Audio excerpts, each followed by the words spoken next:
Hey, everybody. Hope you're doing well tonight. We're going to have yet another great late night stream. It's going to be interesting tonight. Glad you're here. Let's do it. Spoken of the American century. I say that the century on which we are entering can be and must be the century of the common man. A radical redistribution of economic power. I mean, we know that racism is a byproduct of capitalism. Everything would be all right if everything was put back in the hands of the people. We need a government that will make sure Americans are taken care of and organize the economy to serve the people, not the profits of a wealthy few. We now have the techniques and the resources to get rid of poverty. We got to start getting out there with the people. Get out of the movement and get to the masses. We need a government of action.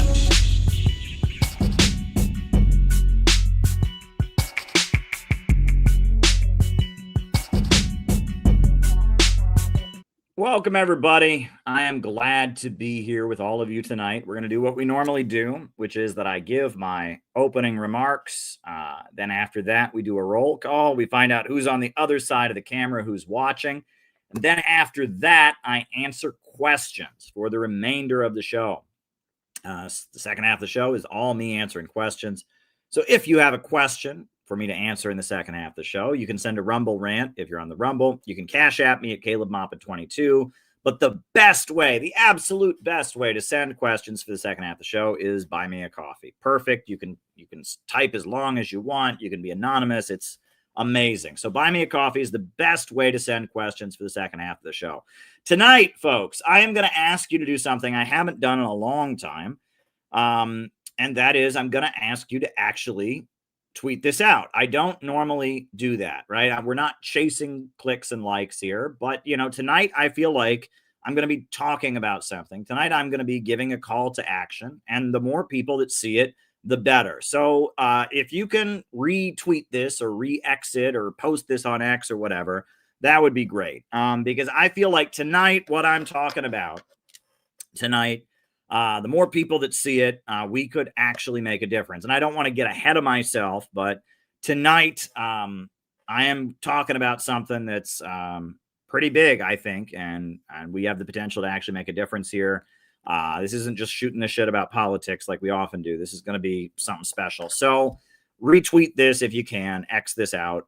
Again, we're not chasing social media clout here. Social media is rigged, but I feel like we can do something special here in the next week, and I'll tell you more about it. Join the Center for Political Innovation. That's the organization that we're part of here. CPI, the Center for Political Innovation, CPIUSA.org. We do great stuff. We're great anti-imperialists. So join the Center for Political Innovation. As I said before, the show tonight is first opening remarks, then the roll call, then I answer your questions for the remainder of the show. So if you've got a question for me to answer for the second half of the show, the best way to send it is buy me a coffee, Caleb Moppin, right? Just go to buymeacoffee/Caleb Moppin. Best way, absolute best way to send your question. But you can also do a Rumble rant, and you can also cash at me. It is your questions that make the second half of the show what they are. So yeah, tonight I'm going to talk about something special. But before I do that, I'm going to show you something really nice. Do you know what this is? Folks, see this? Do you know what it is? This is a lychee. A lychee. I had one for the first time when I visited China.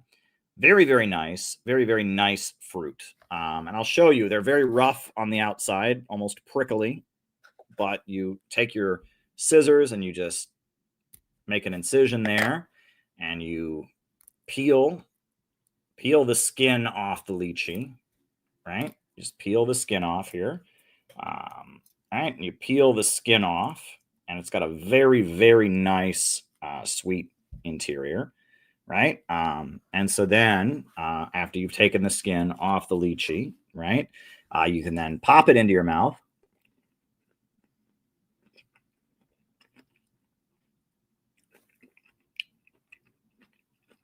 But you don't want to swallow the seed. So you then want to throw, I have a garbage can next to my desk here. You want to throw the seed and the skin away. Very delightful. I really love them. And I was lucky because yesterday I was filming in Chinatown. And there was a fruit stand along the side of the road, and they were selling lychees. And so I was there filming, doing some reporting about the tariffs on China that have just been imposed. And I saw it for $3. For $10, you could get 3 pounds of lychees. So I had a $10 bill in my wallet, and I took it out, and I got 3 pounds of lychees. And I will tell you, they're not as good as the ones in China. They may be out of season or something. They're not as sweet as the ones in China were, but it's really neat to know that I can get lychees in America as well, not just in China. Very, very nice. So, yeah.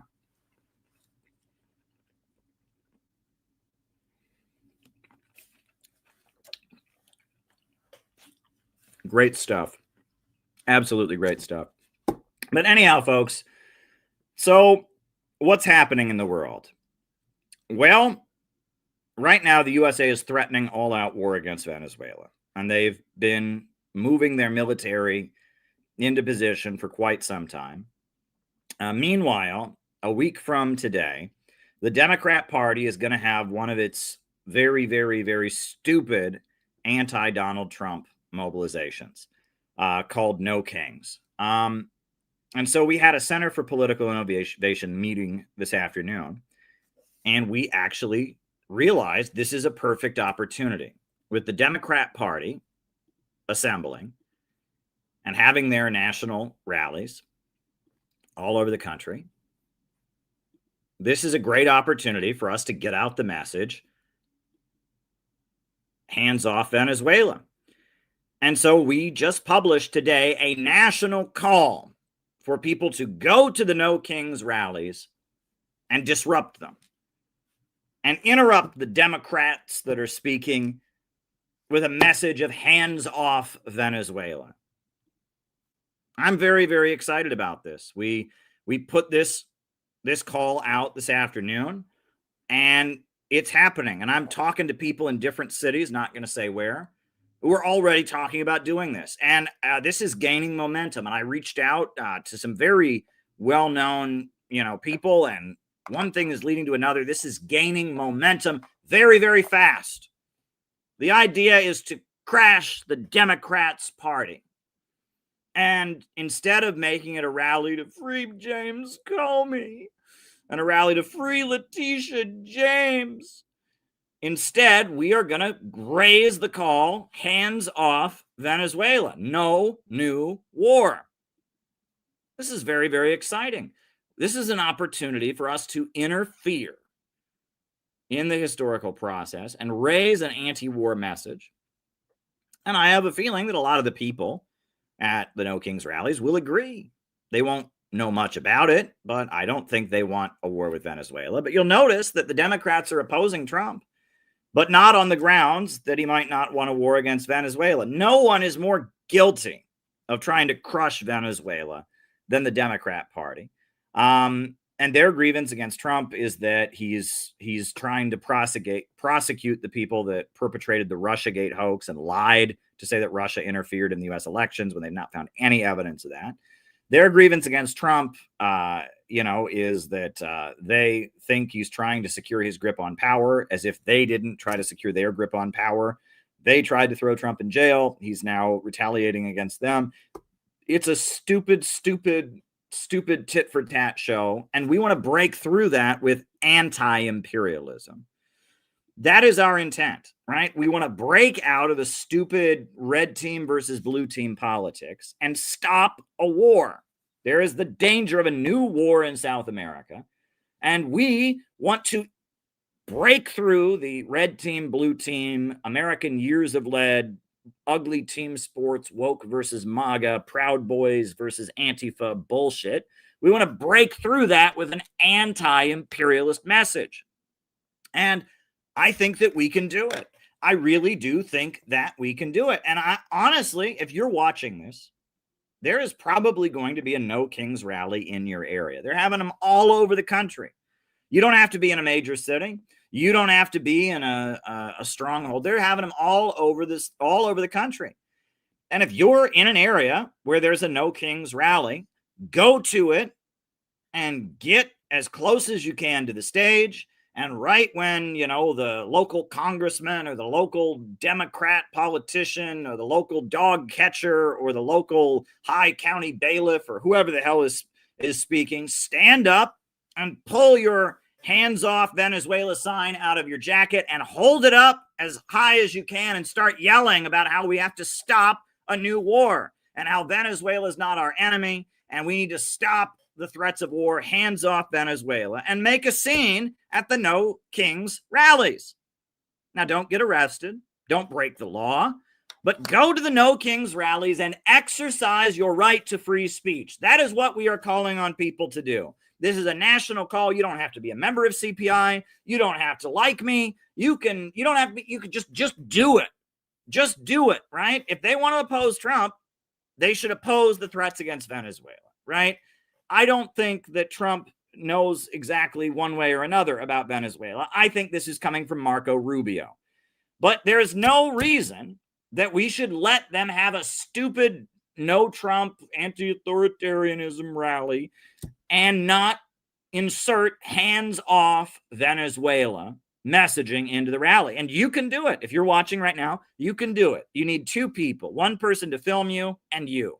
Make a sign that says hands off Venezuela, and you and your buddy, you get close to the front of the rally, and don't do it until Chuck Schumer or the local Democrat or Harry Reid or whoever starts speaking. And as soon as they start speaking, pull your sign out and shout, hands off Venezuela. No new war against Venezuela.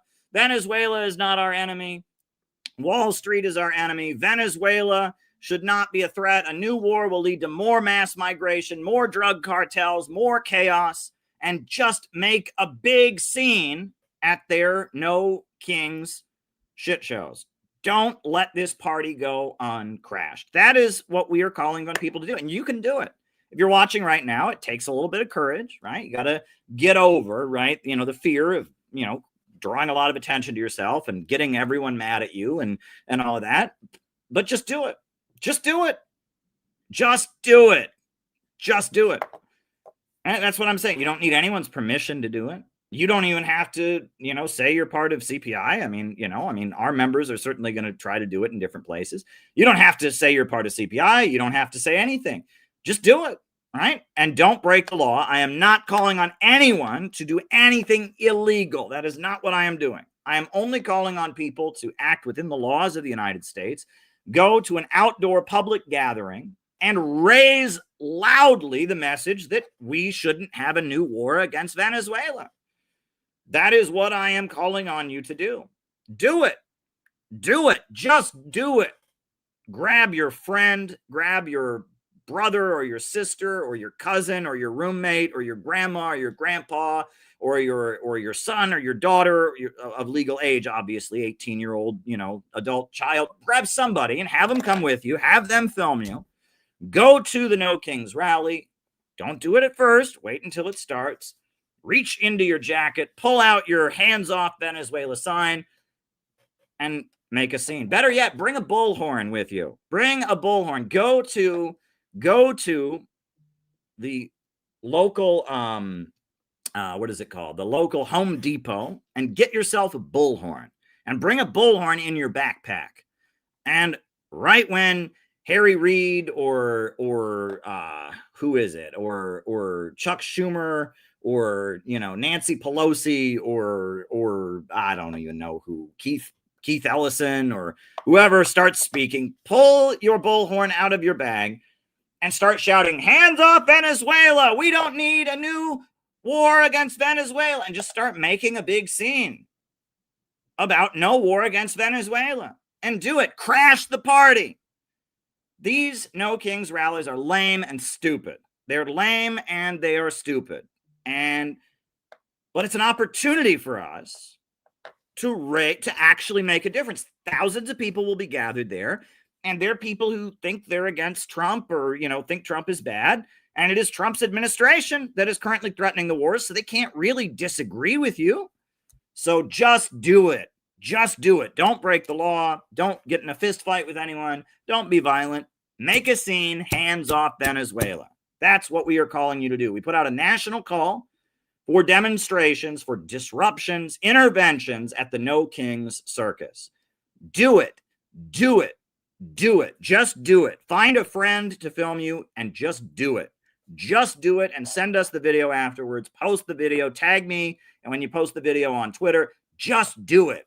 We've got to stop the threats of war against Venezuela. Now, I told you all last night that I think there are 3 possibilities of what could happen with Venezuela. I think the most likely thing with Venezuela right now, I'll just be real with you, I think that Trump is just going to get bored of this and he's going to move on, just like he did in his last term. When Trump was in office last time, John Bolton and Mike Pompeo and Elliott Abrams, they were all excited they were going to fight against Venezuela, and they lit their own food truck on fire and tried to blame it on Maduro, and they made a whole scene, and after a while, Donald Trump just said, you know what, I'm bored of this, and they moved on.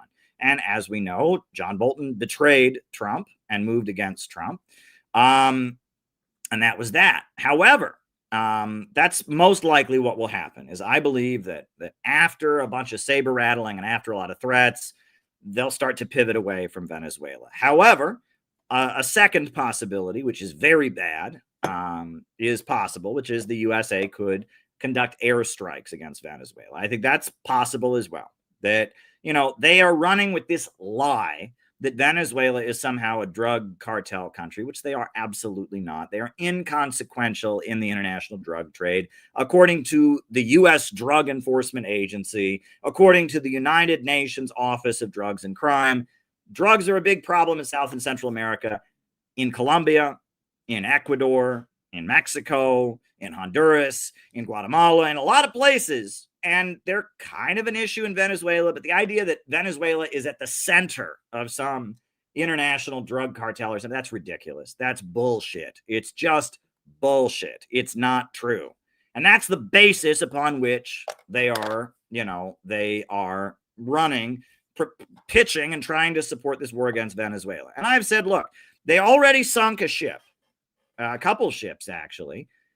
And they won't even say who the people on the ships were, but they say, oh, we know these ships had drugs on them, and that's why we sunk them to the bottom of the ocean and killed everyone on board. Well, if you know that, tell us who it was. Tell us who it is. Tell us who it is on the ship. They can't reveal the names. And if those ships really had drugs on them, they wouldn't have sunk them. They would have seized the ships as evidence to try and prove that Venezuela is the center of the drug trade. They are violating Venezuela's airspace. They are completely trying to provoke Venezuela. They're looking for an excuse to attack Venezuela. They're playing a game of chicken, and we have got to say no. The American people voted for Donald Trump because Donald Trump said no new wars. If he attacks Venezuela, that's a new war. So we want to hold Donald Trump to what he's doing, and I am taking the lead from Maduro. Maduro says that it's not Trump, it's Marco Rubio. Marco Rubio, who's tied in with the Miami Mafia. That he's the one behind this. We should keep the focus on Marco Rubio, the lifelong neoconservative,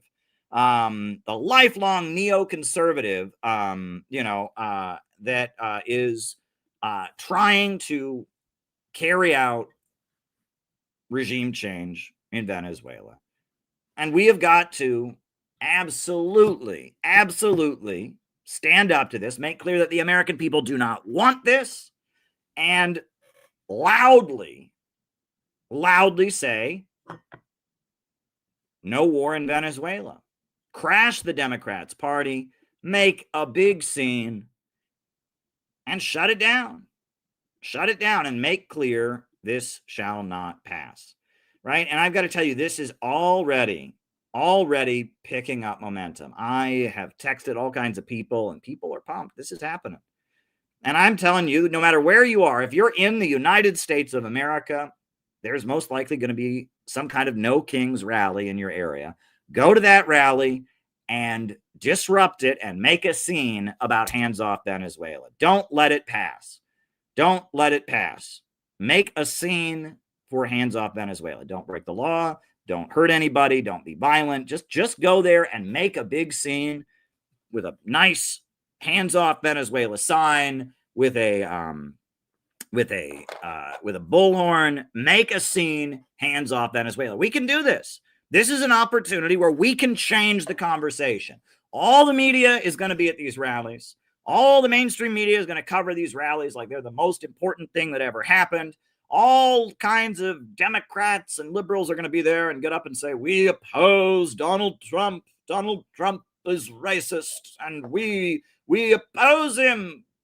Oppose him. And what we're going to do is we're going to go to the rallies and raise hell, right? We are going to go to these rallies and disrupt them, hands off Venezuela. I think that this is something that we can do.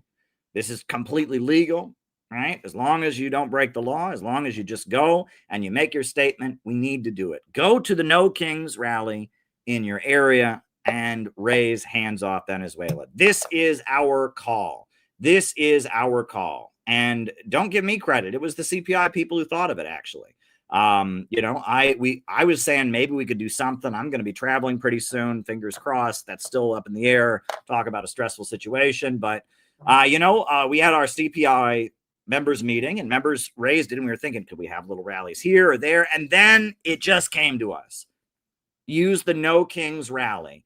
Use the No Kings rally as the place to do it. And now we have a mission. We are going to disrupt the No Kings rallies. Disrupt the No Kings rallies with hands off Venezuela. That is what we were going to do. We've put out a national call. We are circulating it. Bring your friend to video you doing it and do it. As many of these No Kings rallies as possible. As many of them as possible. Go to them with hands off Venezuela signs and make a scene. Make a scene. Now, if you want, we have a leaflet. If you go to the website, we have a leaflet that we made, a Center for Political Innovation leaflet. It's very nice. You can download it from the website and you can pass it out, print it, photocopy it and pass it out if you want. That's fine. Again, please don't do anything illegal or anything like that. Don't give us a bad name. But if you want a leaflet to pass out, go to the CPI website, go to the call, and we have a leaflet that we made that has a QR code, to go to videos about Venezuela and stuff like that. So we got that. Make a sign of your own. Get a bullhorn at Home Depot or Harbor Freight or wherever the hell they get yourself a bullhorn. Don't let these rallies happen.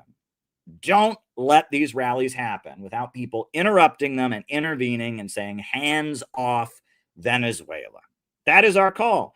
And it works. This will make an impact. This will make an impact. If people all over the country who go to these rallies say, wow, there were people at these rallies saying hands off Venezuela. What was that about? Right? If we can actually change the conversation. We're going to force them to have an actual demand. It's a really important topic, right? I think, and as I said, there are three possibilities. Possibility number one is that this just de-escalates. Possibility number two is that there's airstrikes against Venezuela. Possibility number three would be an actual invasion of Venezuela, which would be a disaster. That means American soldiers coming home in body bags.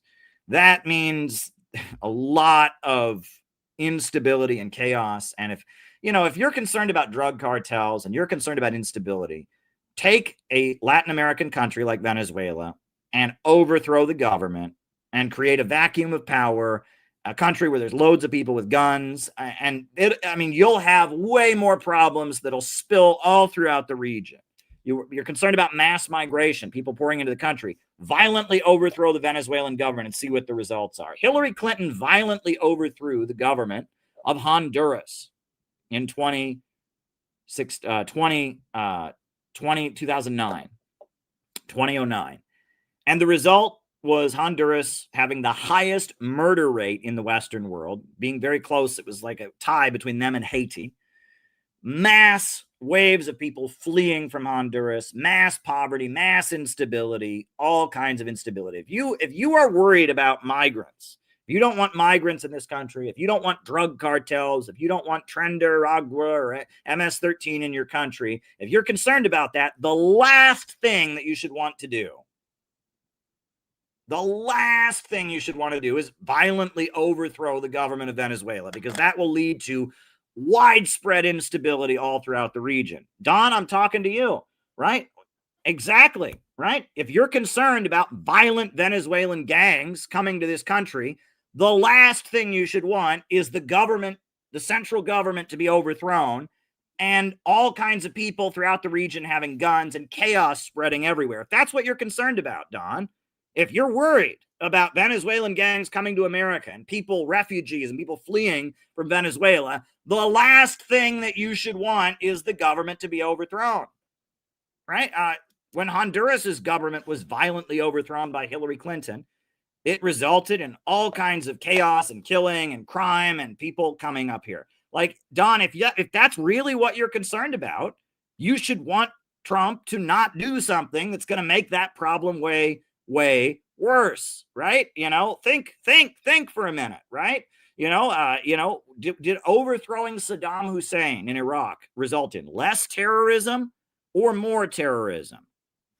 Did destabilizing Libya and overthrowing the government of Libya lead to stability in Libya or instability in Libya? Think for a minute, Don. Think, right? That's your concern. You're concerned about Venezuelan gangs coming here. You're concerned about Venezuelan.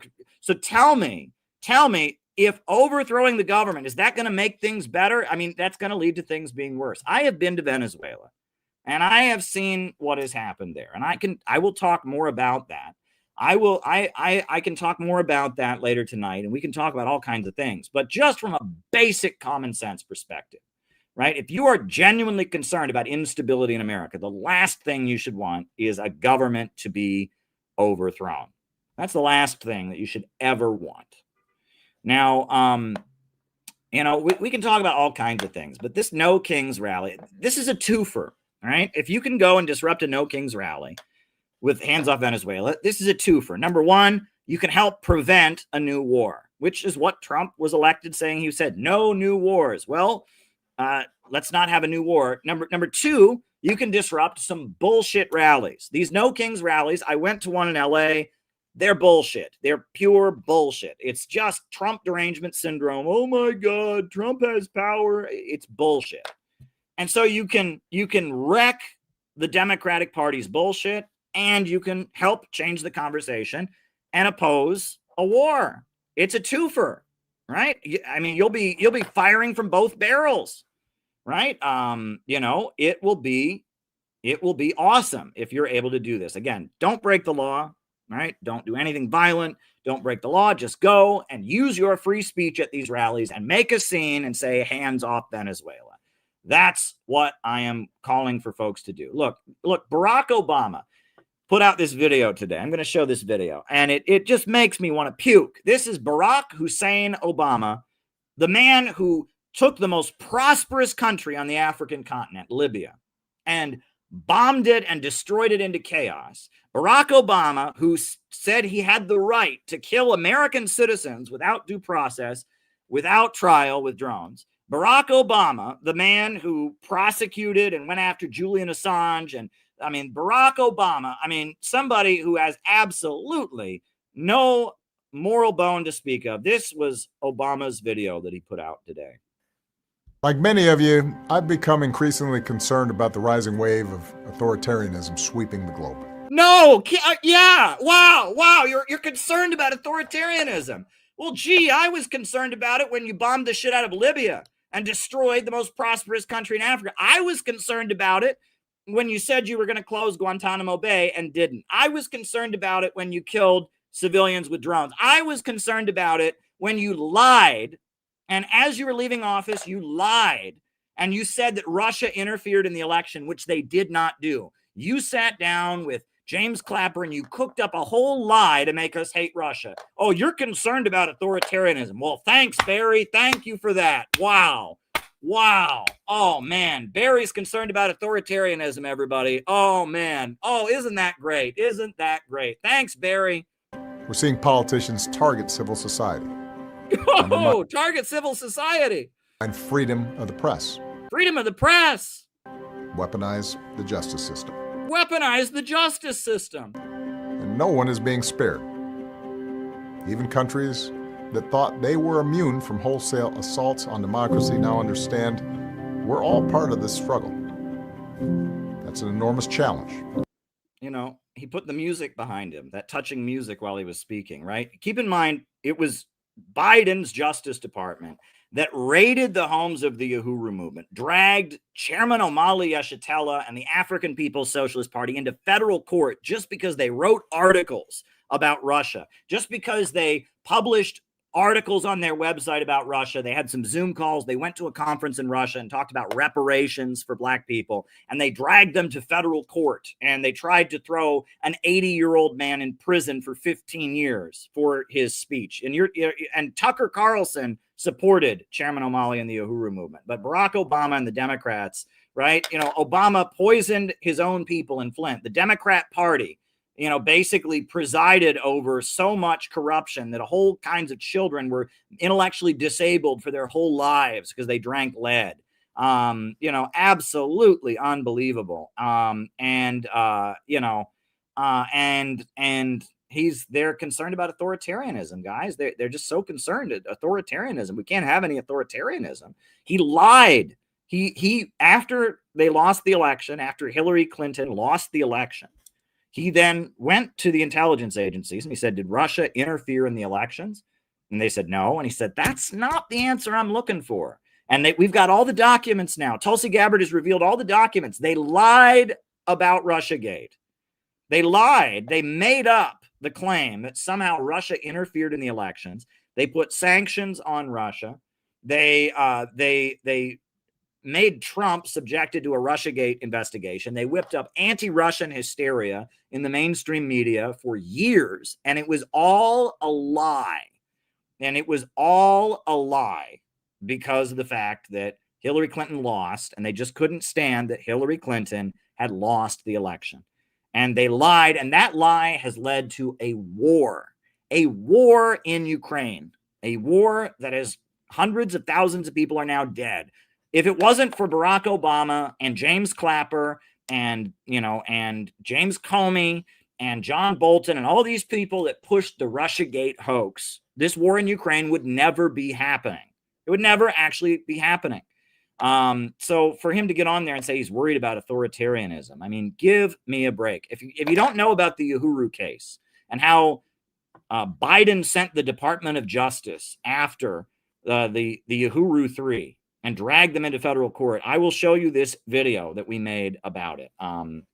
Very important. And I'll show you, we were at their trial. We were all over this case because it was a threat on everyone who opposes war. Here we go.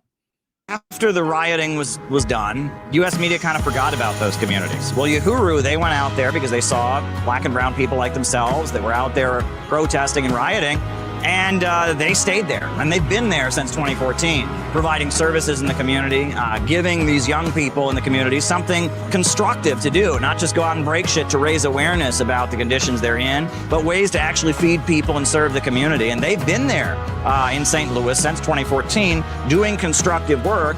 They have really escalated these programs. They have a farmer's market. They provide classes and services to pregnant mothers, and in particular in St. Louis, Missouri, and in St. Petersburg, Florida. They're trying to undo the damage that the U.S. Department of Justice and the state police and the local police and all the forces have been doing in communities like Ferguson, Missouri.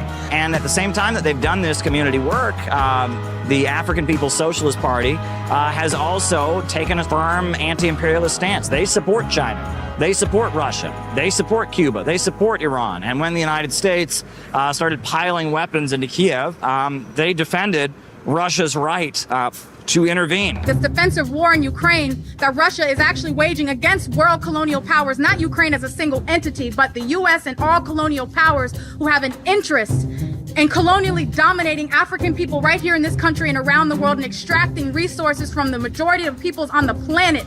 That system, this current system, is in severe crisis, and they cannot rule in the same old way. Because of that, their homes were raided. Then months later, the federal government came out with an indictment, and it's charging them with being Russian agents. And it's trying to allege that the election campaign that they ran in St. Petersburg, Florida, was somehow interference in the U.S. electoral process. 4 activists associated with the People's Democratic Uhuru movement and the African People's Socialist Party have been indicted by the U.S. Department of Justice. The indictment from the U.S. Department of Justice accuses them of spreading Russian propaganda and cites simply some web conferences that they had, some Zoom meetings, some emails they sent out, as well as the fact that they have run routine election campaigns. Is this of concern to the Secretary General as an attack on human rights, freedom of assembly, etc.? I frankly was not aware of the case before you mentioned it. Let me look into it and I will get back to you. What's going on in Africa is directly connected to what's going on here. What's going on in Ukraine is connected to what's going on in Harlem. You know what I'm saying? It's an international global economy that's all connected. Because they go to conferences in Russia, this constitutes Russian meddling in the elections. The whole thing is ridiculous. It's completely, utterly ridiculous. They've been running these campaigns for years, since before I was born. Back in the 1970s, they were running people for office. Their platform of reparations, I mean, Marianne Williamson, she's a major Democrat candidate. She also says she believes in reparations. I mean, it's not a unique message that they have in that sense, but they have been targeted because they're doing what you're supposed to do. I mean, you know, at all of our meetings, we have a picture of Fred Hampton up on the stage because Fred Hampton, he built a free breakfast program. He organized what he called a rainbow coalition, uniting low-income people, white, black, brown, Arab, Latino, into one organization, you know, trying to build up community empowerment, trying to do community service projects while teaching Marxism and socialism. You know, we look at Fred Hampton as a great example of the American revolutionary tradition. And, you know, the African People's Socialist Party and the Uhuru movement, you know, they don't like that we wave the American flag. They don't like that we consider ourselves patriotic. They have their own kind of unique analysis. They talk about what they call the colonial mode of production. That's not traditional Marxist thinking. And we don't agree with them on a number of issues. But it doesn't matter. We support them. We all have to stand up and oppose the ideology of division and support an ideology of unity based upon our material interests, you know what I'm saying, to work together. People who can't understand that, people who can't get past, you know, this or that, like, we got to put aside our differences and say that if they come for them, they come for all of us. If they go after them, they got to deal with all of us. That needs to be the attitude among anti-imperialists. Yeah. So they went to trial in federal court where they tried to charge them with being unregistered agents of Russia, and they were found not guilty of being Russian agents. But they were found guilty of conspiracy, which is absurd, right? If they were not Russian agents, then them conspiring to do whatever they did was not conspiring to break the law if what they did wasn't breaking the law. The whole thing was pretty outrageous. So, you know, we went to the trial. John McCarthy and myself, we both attended their trial in federal court to stand with the Uhuru movement. This is me speaking at the press conference on the day they were sentenced. Next, please come up, Caleb Maupin from Center for Political Innovation. None of us here ever had the opportunity to vote for the FBI. The FBI is not the elected government of the United States, but they seem to think that they are. If you look at what the FBI did in our previous election, covering up the Hunter Biden laptop scandal because they felt that Joe Biden should win the election. And if you look at the details of this case, the FBI seems to believe it is above the law. I would encourage people to look into the testimony that went on and the conversations, or I guess the revelations that went on the witness stand. How it was revealed that the indictment that was leveled against the Uhuru 3 contained information that the FBI agents could not verify when they got up on the stand, and that the FBI has engaged in all kinds of dishonest activities. If they had told the truth about what evidence they had, this case never would have even gone to trial to begin with. And the FBI is putting itself above the law, and this is a threat to the freedom of all Americans. This is a threat to our civil liberties. This is a threat to our democratic rights. And I must say that the jury came back and said that it was very clear the Uhuru 3 were not acting as agents of Russia. So based on that, there should be no prison time, no jail time. This entire trial should be thrown out. This whole case should be thrown out.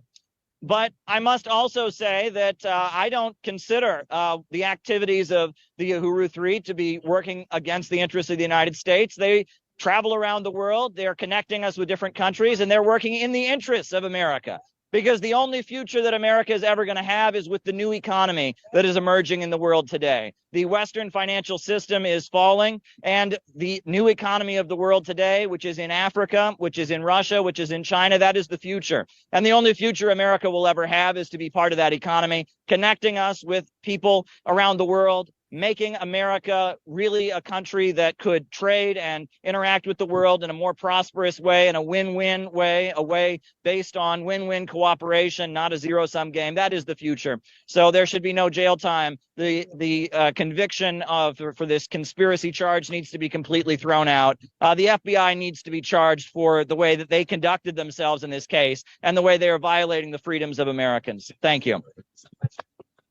Good. Yeah, now at their trial, they were given only community service, because they were not convicted on the main charge, but they are now felons and they have been sentenced to probation and community service. At this point, they are hoping to get their conviction overturned. We gave them an award at the convention that we had in July. The Center for Political Innovation, we had our national convention in Chicago in July, and we honored the Uhuru Three. This was, 3 years ago, right after the raid. We welcomed them as heroes at our event in Chicago, and then 3 years later, we honored them at our convention. Room only. They had, against their will, open up a second room, right, for all the people who came to observe what was going on, and he won. They made two different charges. They charged him with being a Russian agent, and then they charged with conspiracy to defraud the U.S. government. In other words, conspiracy to hide the fact that he was a Russian agent. Not filing, right? So as a result of the political, instead of treating it like a legal case, he treated it like what it was, a political assault, right? So he took it to the streets, not just to the court, and the jury acquitted, right? They ruled not guilty for being a Russian agent, but out of fear of the U.S. government, right, to the lesser charge, they said guilty, right, of conspiring. So they weren't Russian agents, but they were conspiring to be Russian agents, which makes no sense at all. You can't be conspiring to do something that you didn't do. And they were sentenced to what do they call it? Community service, right? Which is what they do for a living anyway, right? Right? They rebuild their community. They take vacant lots and abandoned buildings and turn it into clinics, housing for ex-offenders, farmers markets, restaurants and food deserts, right? So they basically sentenced the Uhuru Three to do what they were already doing. But this conviction still must not stand, right? It should not be a conviction because that has a chilling effect. They filed an appeal. We're backing that appeal. They're going to win. But by not taking that deal like they wanted, right?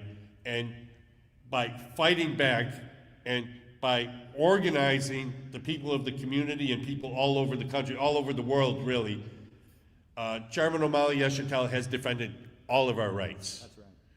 We now have a right to use our free speech, and not just any kind of free speech, speech about how we should be working together with countries around the world instead of going to war with them. So he saved your right for free speech, and he probably saved the lives of your children and grandchildren. We now have a chance to use our speech to defend their right to live.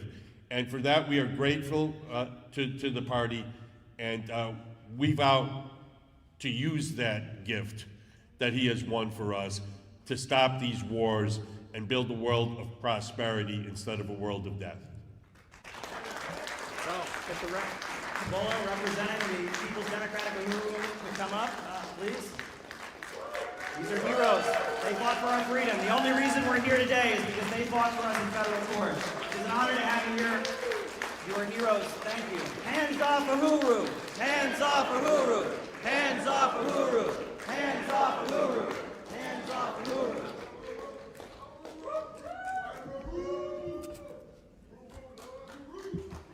Uhuru. It's a great honor to accept this award on behalf of Chairman O'Malley. Chairman O'Malley, Yesatela, the African People's Socialist Party, and the Uhuru Movement. And I want to thank Caleb and John. That was an amazing overview of the case and what's going on. Just thank you so much. And it's all of our victories. CPI, right out of the gate, gave tremendous support and publicity to the case. They were right on it. John, right on the ground in Chicago, giving out thousands of flyers, throughout.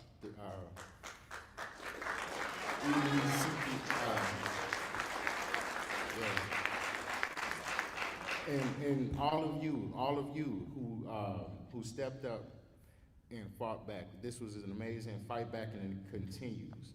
I just want to say, go to handsoffuhuru.org and also to blackpowerblueprint.org, which is leading a tornado response, trying to put City Hall to pay reparations to the African community and clean up after this tornado. The African community in St. Louis will not be displaced. We're going to fight back and win this victory too.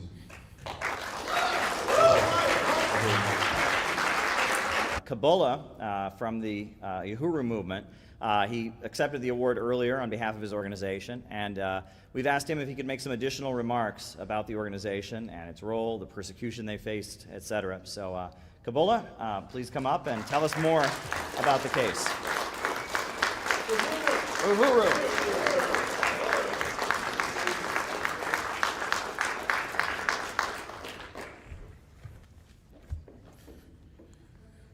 Uhuru. 3 years ago this month, at 5:47 a.m., FBI SWAT teams and armored vehicles kicked down our doors, not to arrest criminals, but to criminalize Black liberation. They came with rifles pointed at children, seized our laptops, tore apart our archives. Why? Because we said the U.S. is an imperialist power, that Africa deserves reparations, that African people charge the U.S. with genocide, and that the Uhuru movement is winning. That's intolerable to them. But 3 years later, we're still here. 3 years later, they lost in court. 3 years later, we're taking the fight to the appeals court. Yeah, we were all over the Uhuru case. We were all over it. And, and we are anti-imperialists to our core. But, if you want to ask a question for the second half of the show, there are 3 ways to send it. Rumble Rants, Caleb Maupin 22 on Cash App. Best way to send it, though, is buy me a coffee. Ask me any question about anything, whatever you want me to talk about in the second half of the show. We can't do super chats anymore because YouTube is messing with us, but we're demonetized. But you can buy me a coffee is the best way. You can be anonymous. You can talk a long time. So send questions. But the reason we're doing this stream here tonight, is because a week from now, the Democrat Party is going to have their very, very stupid No Kings, mobilization that has it's just a stupid Trump derangement syndrome gathering.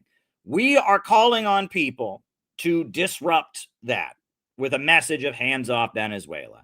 We are putting out a call for people to follow the law, not be violent, but operate in a completely legal manner and crash the Democrats' party and say hands off Venezuela. And I think there are people watching here tonight who don't realize that they can do this. They can have an impact. I think there are people watching here tonight who think, well, that's for other people. I can't do that. I can't do that. Yes, you can.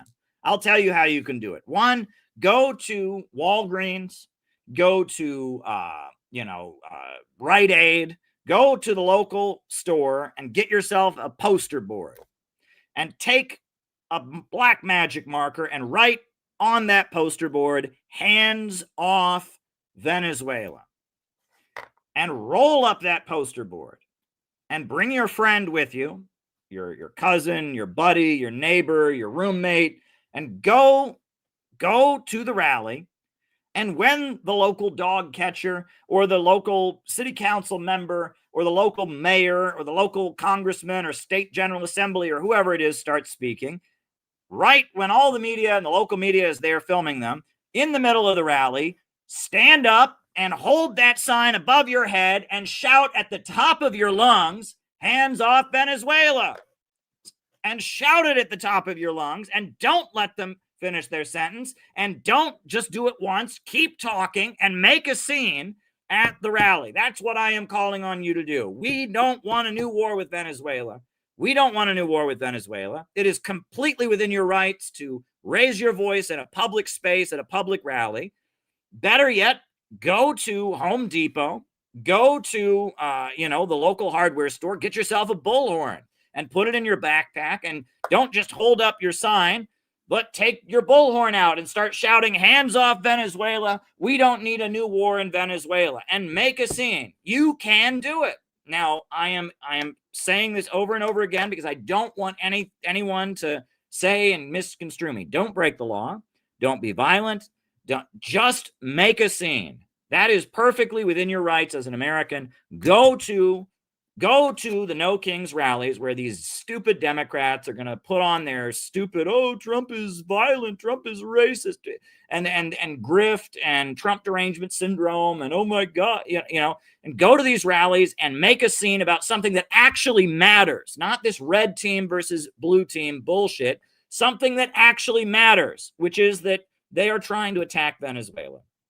Folks, when Hugo Chavez was first elected to run Venezuela in 1998, do you know how many public universities Venezuela had? It had 10. Do you know how many public universities Venezuela has now? 32. 32 public universities. When Hugo Chavez, the socialist leader, was first elected president of Venezuela, do you know what the rate of illiteracy in Venezuela was?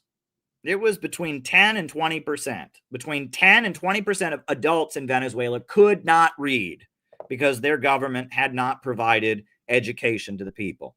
Do you know what the rate of illiteracy is in Venezuela now? Zero. They abolished illiteracy in the country, according to the United Nations. I walked through neighborhoods in central Caracas where every single house was built with an interest-free loan provided by the Bolivarian socialist government. And before that, people lived in shacks without running water and electricity. They have done everything possible to try and crush Venezuela. They put sanctions on Venezuela. They made it difficult for them to import food into Venezuela. They have tried to crush the Bolivarian revolution. But Venezuela, I'll tell you, at one point, Venezuela actually gave heating gas to poor Americans. They had a program that they set up where the government of Venezuela was giving heating gas to low-income Americans as an act of solidarity. In America, this poor country of Venezuela, not only did they provide all their people with heating gas, but in America, where it's a lot colder, right? They actually had a program giving heating gas to low-income Americans. It was utterly amazing what they did. And they very, very much wanted to suppress any knowledge that they were doing that. It was wild. It was absolutely wild. And that, Venezuela, they invest in their children. They've wiped out illiteracy in the country. And the USA tried to crush them. And in 2015, when I was there, they were having trouble because, the USA had made it impossible to import food and, the sanctions. And I mean, they were really suffering. But there's a layer of people in Venezuela that are loyal to the Bolivarian Revolution. They will never back down. And they have built up a network of Bolivarian militias, collectivos, and communes. They are ready to defend their country from imperialism. They will never back down. And if Donald Trump thinks that he can threaten them this way and he can try to overthrow them and not have a new war on his hands, he's delusional. Venezuela is a death trap. If the USA invades Venezuela, all kinds of working people from Ohio and Pennsylvania and Texas and Alabama are going to come home in body bags. Why? What did Venezuela ever do to us? Nothing, right? Nothing. Venezuela has done nothing to us. They have done nothing to us. No American should get killed so that ExxonMobil and BP and Shell and Chevron can drive a competitor off the market, right? Venezuela broke free from Wall Street in London, and they started building up their own country. They wiped out illiteracy. They paved the roads. They brought in Cuban doctors to provide health care. You can read about how there were all kinds of people in Venezuela that were blind. They brought in Cuban doctors to perform eye surgery on them, and they got their eyesight. And they've built up their country. And so Wall Street, they tried to overthrow Hugo Chavez in 2002 with a coup. And they've tried to crush them with sanctions, but they've just kept moving ahead. They're an anti-imperialist country. And they tried to overthrow them after Hugo Chavez died. They had, a George Soros social media, La Salida, it was called, an attempted color revolution, and it failed. And it is a country that has committed itself, where the people are very loyal to the anti-imperialist project, and they have built up Bolivarian militias. A lot of conservatives think that because Venezuela is communist, socialist, Marxist, whatever you want to call it, the people don't have guns. Well, they're wrong. In Venezuela, there is a very high rate of gun ownership, widespread gun ownership, and they have built up what they call Bolivarian militias all over the country, where Venezuelans are trained to be armed and to protect their country from the imperialists, and they are going to fight. They are going to fight to defend their homeland. They are going to fight to defend their homeland. And that is why we at CPI are saying no new wars. Trump said no new wars. Well, we mean it. And the Democrats are full of shit. And Barack Obama tried to overthrow Maduro, tried to overthrow Venezuela. And the Nobel Prize Committee, you want to talk about an absolute joke. The Nobel Prize was just given to someone who's trying to set the stage for an invasion of Venezuela. Unbelievable, right? This regime change activist woman trying to overthrow the Venezuelan government. They gave her the Nobel Prize. And it looks like they're trying to manipulate Trump into going all in and invading Venezuela. We don't want that. And the Democrats, they're screaming against Trump. Why don't they demand that he back off Venezuela and not have a new war against Venezuela? We are calling on people to disrupt, to intervene at the No Kings rallies, intervene to say hands off Venezuela. That is what we are calling for, right? We are calling for disruption of the No Kings rallies, legal disruption, peaceful disruption. Don't do anything violent. Don't do anything illegal.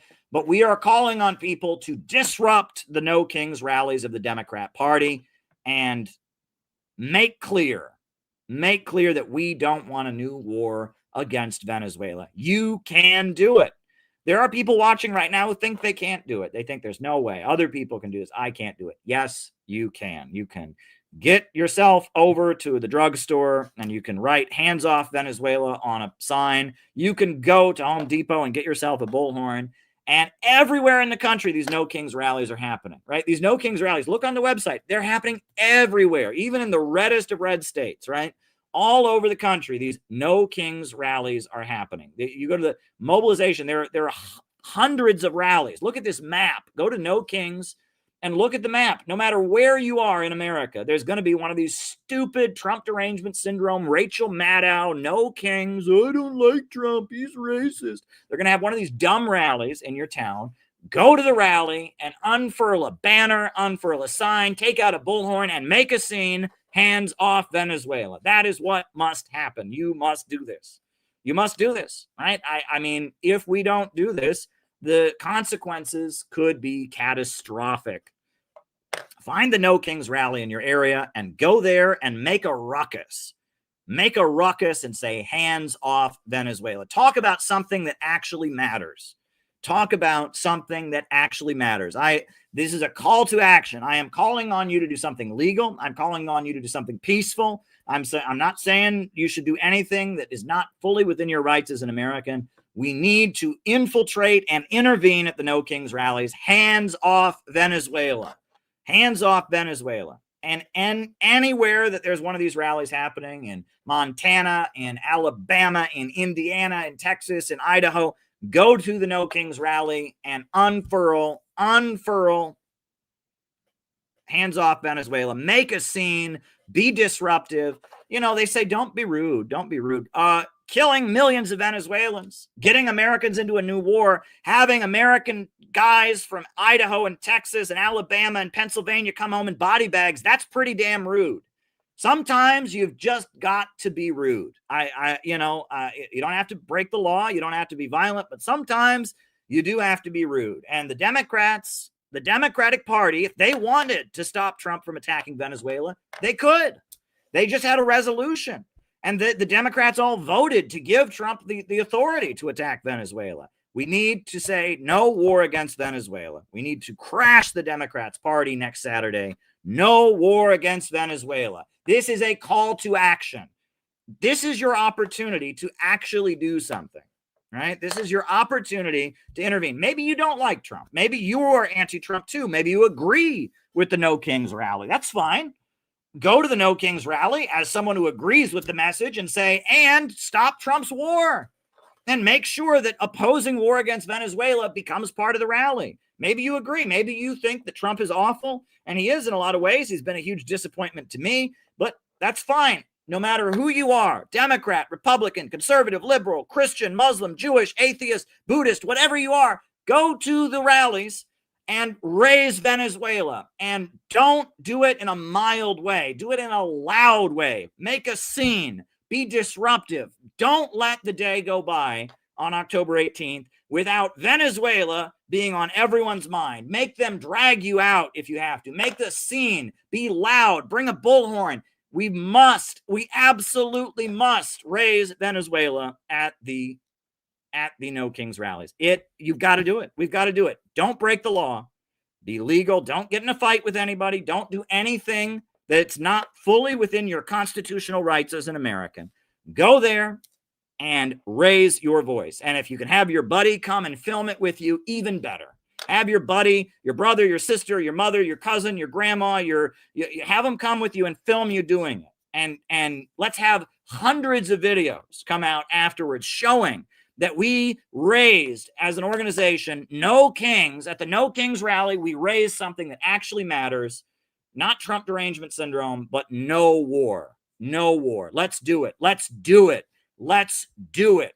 It's time to make a scene. It's time to make a ruckus. It's time to cause problems. It's time to cause conflict, because this should not happen. This war shall not pass. We don't need a new war against Venezuela. The last thing that America needs is a war against Venezuela. And it's time to take action. Let's do it. Let's do it. Let's do it. Let's do it. Let's do it, right? Anti-imperialism. Anti-imperialism is about unifying the American people and the people of the world in the struggle against the big bankers and monopolies. It has never been more blatantly obvious that the people of the world struggling against imperialism and the American people have a common destiny and a common interest. It has never been more obvious. At the same time that they are bombing and destroying countries around the world, they are looting our communities. The roads are falling apart. The water is not properly purified. The highways and bridges are crumbling. Our education system is in shambles. The price of housing is rising. Everybody I know is struggling to keep a roof over their head right now. It's insane. And you look at our country, there's so much housing. There's so many houses and buildings and apartments that are empty.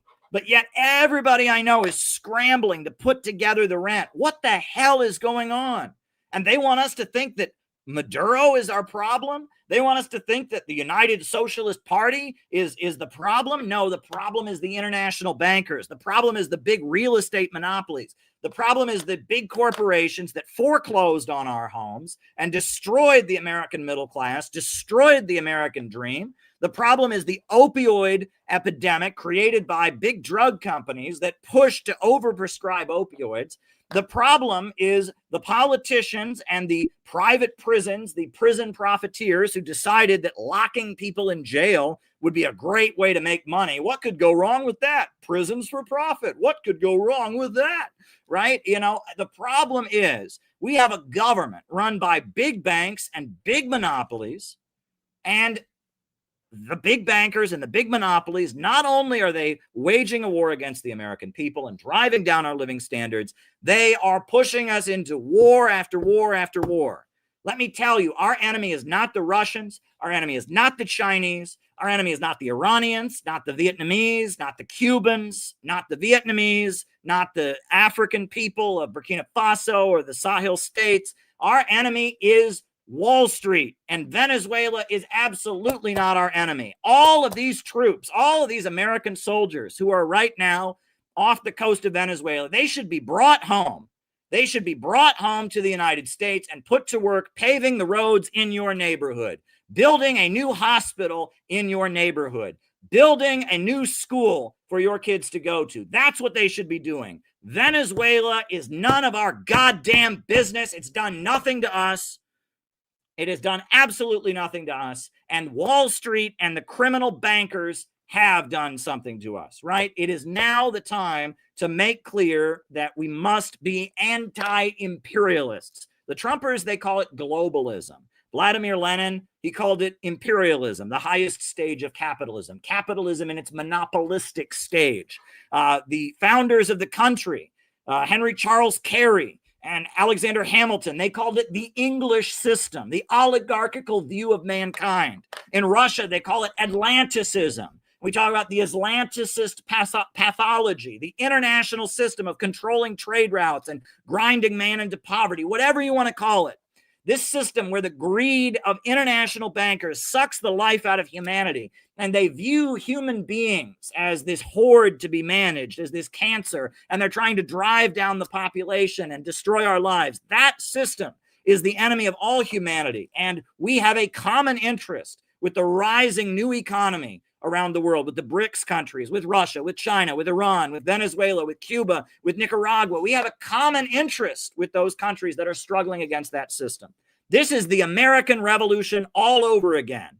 Just like in 1776, when the colonists said, we don't want to be the property of the British Empire anymore, and they dumped the tea into the harbor, and they said, we want to have economic growth. We are fighting that battle all over again, because the international bankers, the London Wall Street elite seized control of America once again. The Crown and the British, the Anglo-American establishment, the World Economic Forum and the Council on Foreign Relations and the ultra-rich monopolies, they've taken our country over once again.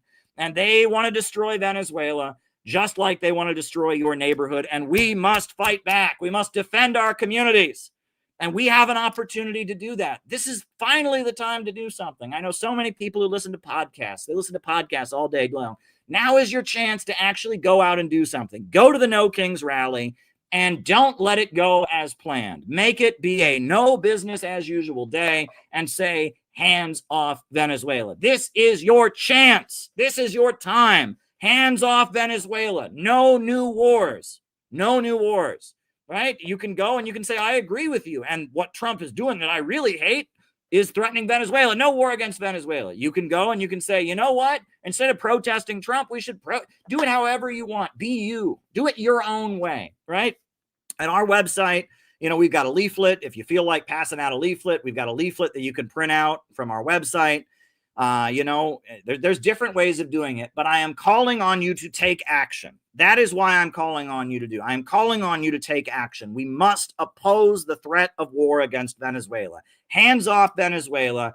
Intervene, crash the Democrats' party, make No King's Day a day where Venezuela is on everyone's mind. That is what we are calling on you to do. Don't do anything illegal. Don't break the law, but make a ruckus. Be loud as hell and say no war against Venezuela. That is our call. And you can do it. You can find a way to do it. Now is the time to take action. Hands off Venezuela. Hands off Venezuela.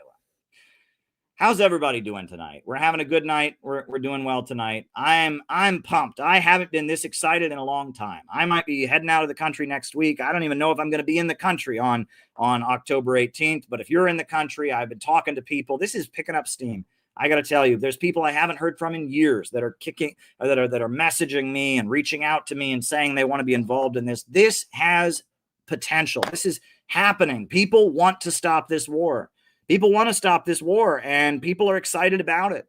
This is really, really exciting. I have not felt this excited about a day of action in a long time. This is an opportunity. They're doing it for us. They're gathering thousands of people to be our audience. Now is the time to bring them a message, to give them a message that actually matters. Not, Trump is bad. Trump is bad. He wants to be a king. That's no good. Vote for the Democrats.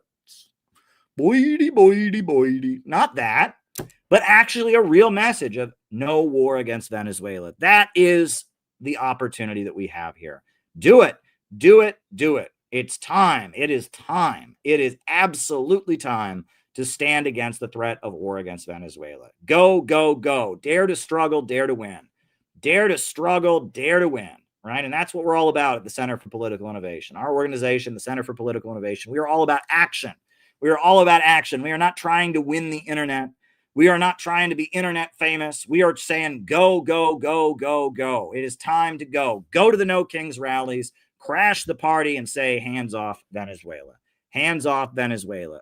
It is absolutely urgent that you do this. Here, I'm going to put on some music. I'm going to put on a little video about CPI, very quick video, just to kind of show you what we're about.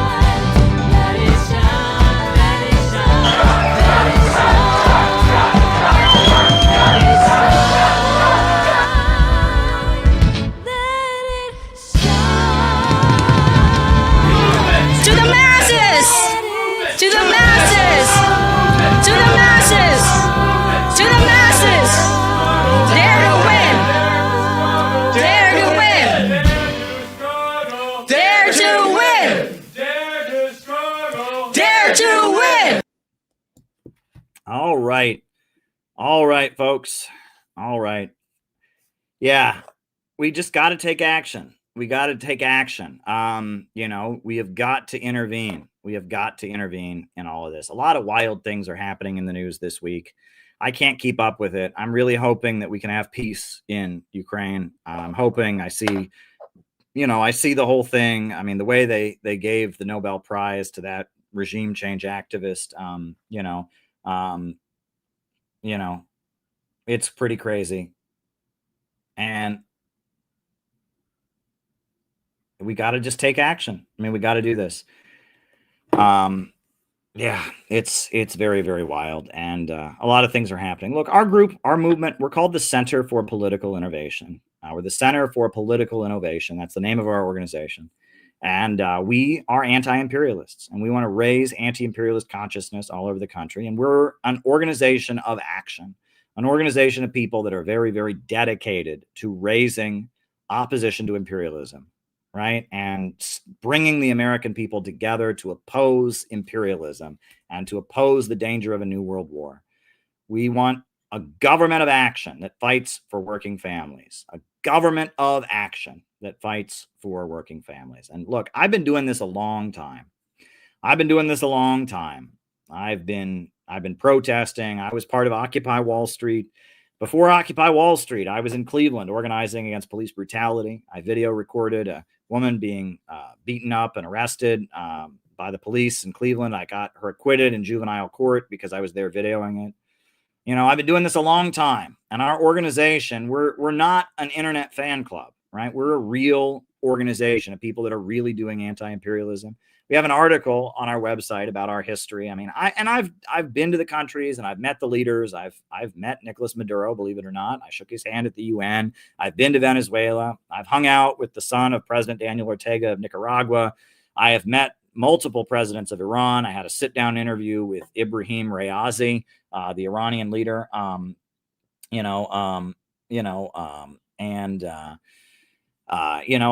I have talked with Russian President Vladimir Putin, and we take this very, very seriously, and we are building an organization of people who are out there to get stuff done.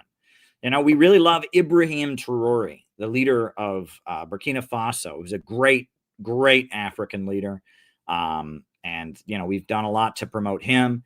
We just had a convention this summer, our national convention, and we published this coffee table book of the convention, full color. You can read all the speeches that were made and, read all about our different members and what we're all about. And I mean, we've done all kinds of stuff.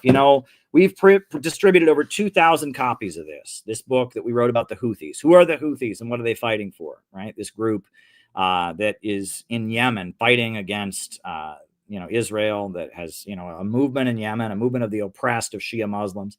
I actually saw something pretty wild on CNN. This clip from CNN was going around. I don't know if you've seen this. This is wild. Yeah, this war caused a historic shift in public opinion on how Americans view the Middle East conflict. What are we talking about here? Who voters sympathize more with, the Israelis or the Palestinians? Back in October of 2023, it was the Israelis by 48 points. Look at this shift. Now we're talking about the Palestinians by a point. I looked back at every single poll that I could possibly find since this question was first asked in the 1980s. This is the first time ever in which the Palestinians had any sort of lead on this particular question. It is very clear that this war caused a historic shift away from the Israeli position in the Middle East conflict and towards the Palestinians when it comes to who Americans and voters sympathize with. This, of course, was led by Democrats, because what are we talking about? We went from Democrats favoring the Israelis by 26 points to the Palestinians by 46 points. That is a shift, John, quick math in my head, of over 70 percentage points. But overall, the first time ever in which more Americans sympathize with the Palestinians over the Israelis. Truly a historic shift. It's a big shift overall, a big shift with... Did you see that? For the first time in American history, in recent American history, more Americans support the Palestinians than support the Israelis. That is huge. That is huge. And it's not just Democrats, right? There's a layer of people like Candace Owens, and people that follow Tucker Carlson. And this is huge, right? It is a huge shift in public opinion that now we have Americans that largely sympathize with the Palestinians rather than with the Israelis. That is huge. That's a really, really big shift. And that shows you the power of protest and the power of people speaking up about an issue. Now, for the first time, even though the Democratic Party lines up with the Israel lobby, we have a situation where at this point, there is a shift in public opinion. The people of America are more sympathetic by 1 percentage point with the Palestinians than with the Israelis. I did not think I would live to see the day. And that shows you how important activism can be. When they started bombing Yemen, we had a national day of action to oppose the bombing of Yemen, a national day of action to stand in solidarity with Yemen. And I am actually going to show that video right here. We did this. This is how we started out the year of 2024, before the elections, before the Kamala Harris, everything that happened. We had a national day of action in January in the freezing cold to stand with the Yemeni people and with the Houthis. Americans failed with all their capabilities at the beginning of the aggression against Yemen, and today they will fail even more and faster. Marches are taking place worldwide. A sea of demonstrators, you can see for yourself, with many carrying Palestinian flags. A representative of the Houthi movement addressed the crowd, saying that its forces were ready to fight against both Israel and the US. We will support our brothers in Palestine. We tell them they are not alone. God is supporting him, and we are with him too. Today is part of an international mobilization in support of the Houthis. We're here at this rally to support the Yemeni people. The people of Yemen are the heroes of the entire world for what they are doing right now. And we're out here, we believe it, we got signs. We realize the aggression on Gaza and all these crimes are a joint American-British-Israeli action. Whoever stands with them bears responsibility for what happens in Gaza. 20,000 plus people killed in Gaza as Israel unleashes its horrendous crimes. But the Houthis in Yemen, the poorest country on the planet, they're actually doing something about it. They're turning the ships around. They're saying, no ships to Israel until the bombing stops. No ships until there's no more bombing. Enforcing a naval blockade against Israel in solidarity with the people of Gaza. Yemen, make us proud. Turn another ship around. This is a picket line in the Red Sea. Do not cross. They are standing against Israeli atrocities. They are stopping those scab ships that are cooperating with Israel. And this is a heroic act of solidarity.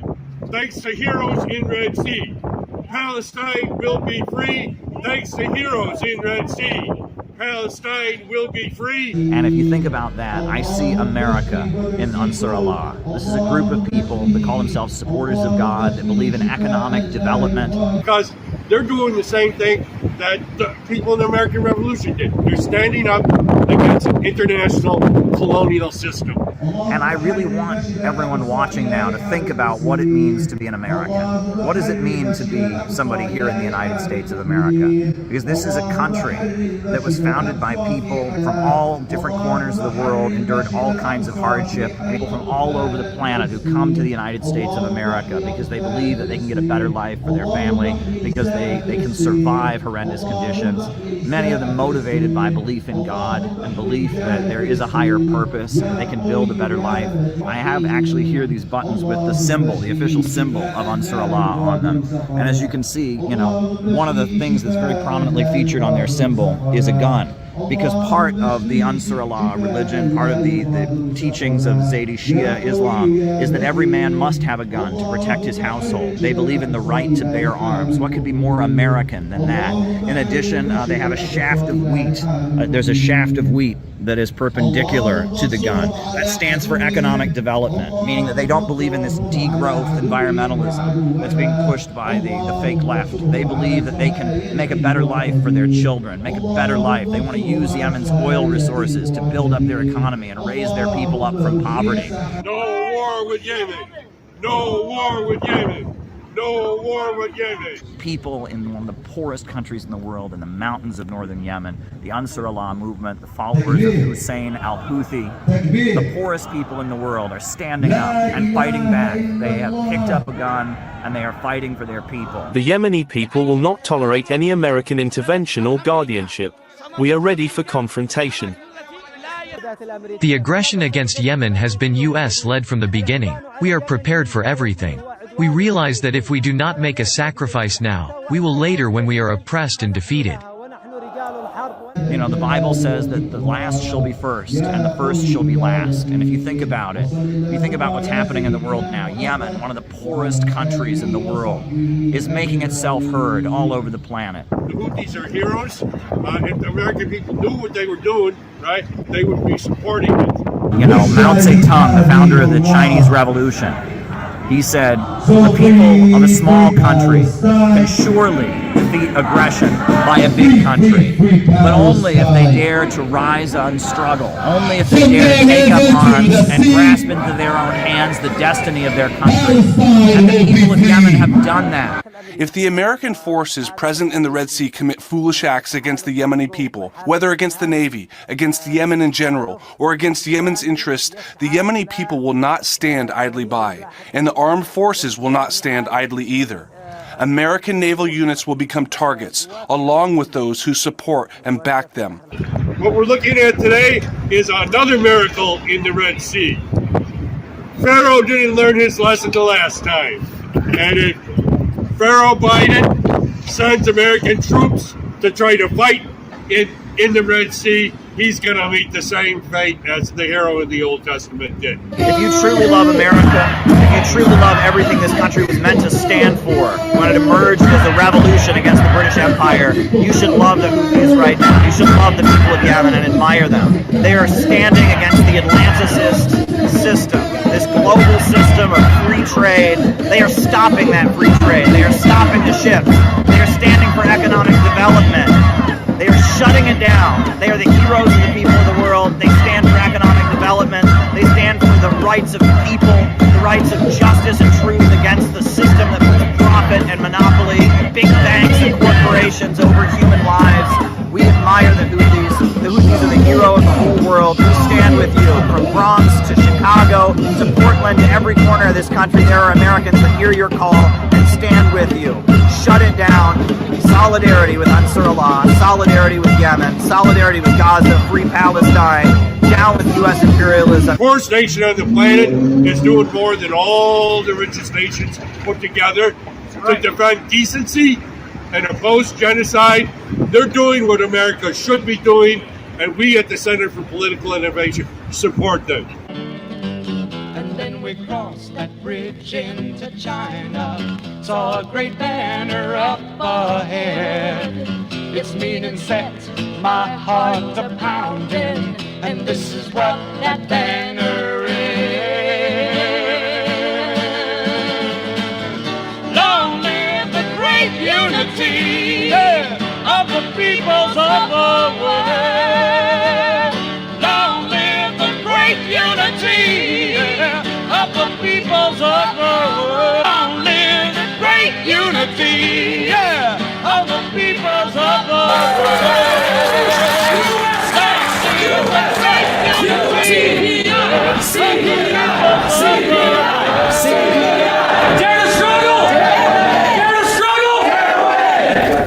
The government of Sana'a, because it makes its own decisions, isn't hostage to the American colonial project and has witnessed the atrocities of the American Zionist colonial project. The world, if it continues to watch the heinous crimes in Gaza and Palestine, will pay a high price in the future. Because this is the message of the new colonial project. Whoever stands against it will face a fate similar to that of the people of Gaza.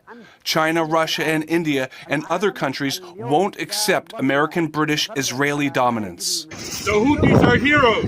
Houthis are heroes. Houthis are heroes. Houthis are heroes. Yeah, that's us. That's the Center for Political Innovation. We are out there. We then, after we had that rally, we distributed this book in bulk. We distributed thousands of copies of this book all over the country. One of our members, Noah, gave a great talk about the book at our convention that we had in Chicago. We are building a real anti-imperialist movement of people doing real outreach. We've got to get to the masses of people and build anti-imperialist consciousness. And this upcoming No Kings Day is a great opportunity. Thousands of people will be gathered as a captive audience to find out that Venezuela is under threat and that we should stand with Venezuela. It's a great opportunity, and that is what we're going to do. And wherever you are, I feel like you can do this. You can do this. It may be difficult. It may be something you've never done before. It may require you to go out of your comfort zone. And I'm urging you to be legal. Don't, follow the law. Don't be violent. But just crash the No Kings rallies,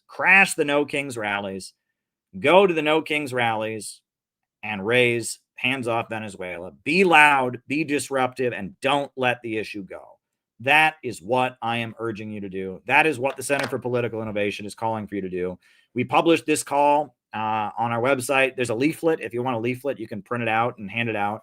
And we are calling for intervention to stand with Venezuela. Stand with Venezuela. That's what we're saying to do. That's what we're saying to do. So, wild times that we're living in. And, we want people to intervene. It's time to raise anti-imperialism. This war in Venezuela will be an absolute disaster if it happens, and we got to oppose it. And I think there's a very good chance it won't happen, but we've got to show support on the ground, opposition to this war. So if you've got any questions for the second half of the show, the best way to send them is, buy me a coffee. But Rumble rants work, Cash App, Cash App me at Caleb Moppin 22. But the best way to send questions for the second half of the show is to buy me a coffee. So why don't we do the roll call? And then I will start answering questions. All right, let's do it. Names and locations, folks. Names and locations. Who is with us tonight? Names and locations. Who is with us tonight? Names and locations. Names and locations. Who is with us? Who is with us? Names and locations. We got Penny in Minnesota. Penny. Very good stuff. Very good stuff. Good outreach. Ryan in Kansas City. St. David's in Bermuda. Very, very good. Names and locations, folks. Names and locations. Who is with us tonight? We got Alex in Brazil. David Fox, Bendigo, Australia. You can read. David gave a great talk at our convention. He's in the book. You can read all about it. Make the Americas Great Again. JT24 in Mississippi. John in Florida. Gabriel in Peru. John McCarthy in Chicago. Kingfish in the South. Philip High in Brooklyn. Jenny Lynn in Cincinnati. Nikki in Baltimore. BA in California. Kew Gardens. Denmark. Sami. Pennsylvania. Mr. Pink. Names and locations. I hope you all of you that are in America, you should do an intervention at an O Kings rally and video record it. So we have video of it happening, right? We need it to happen. There needs to be an intervention. We need to not let this rally go by. On the South Shore of Massachusetts, Noah. Very, very good. Rose says opposition to imperialism. Scott in Maryland. All of you should intervene at your No Kings rally. Take a picture, tweet it out, send it to me, right? Chicago, Gabby, one of our very dedicated members, a regional leader, right? Dan in LA is always doing great stuff. And Patrick in Maine is always doing great stuff. He's always doing great stuff, right? We have such a great group of people. We really, really do. That's why we put this book out, right? We put the book of the convention out so that we could just show what a great group of people we have. We transcribed all the discussion, everything. It's all in here. It's an expensive book, but we put it out to document. Every year when we do our convention, we're going to document that we did it with a full color coffee table book, basically. Tavis and Kate Gibbons, good folks. I met you all at the rally. They're a good group of people. They're a great group of people.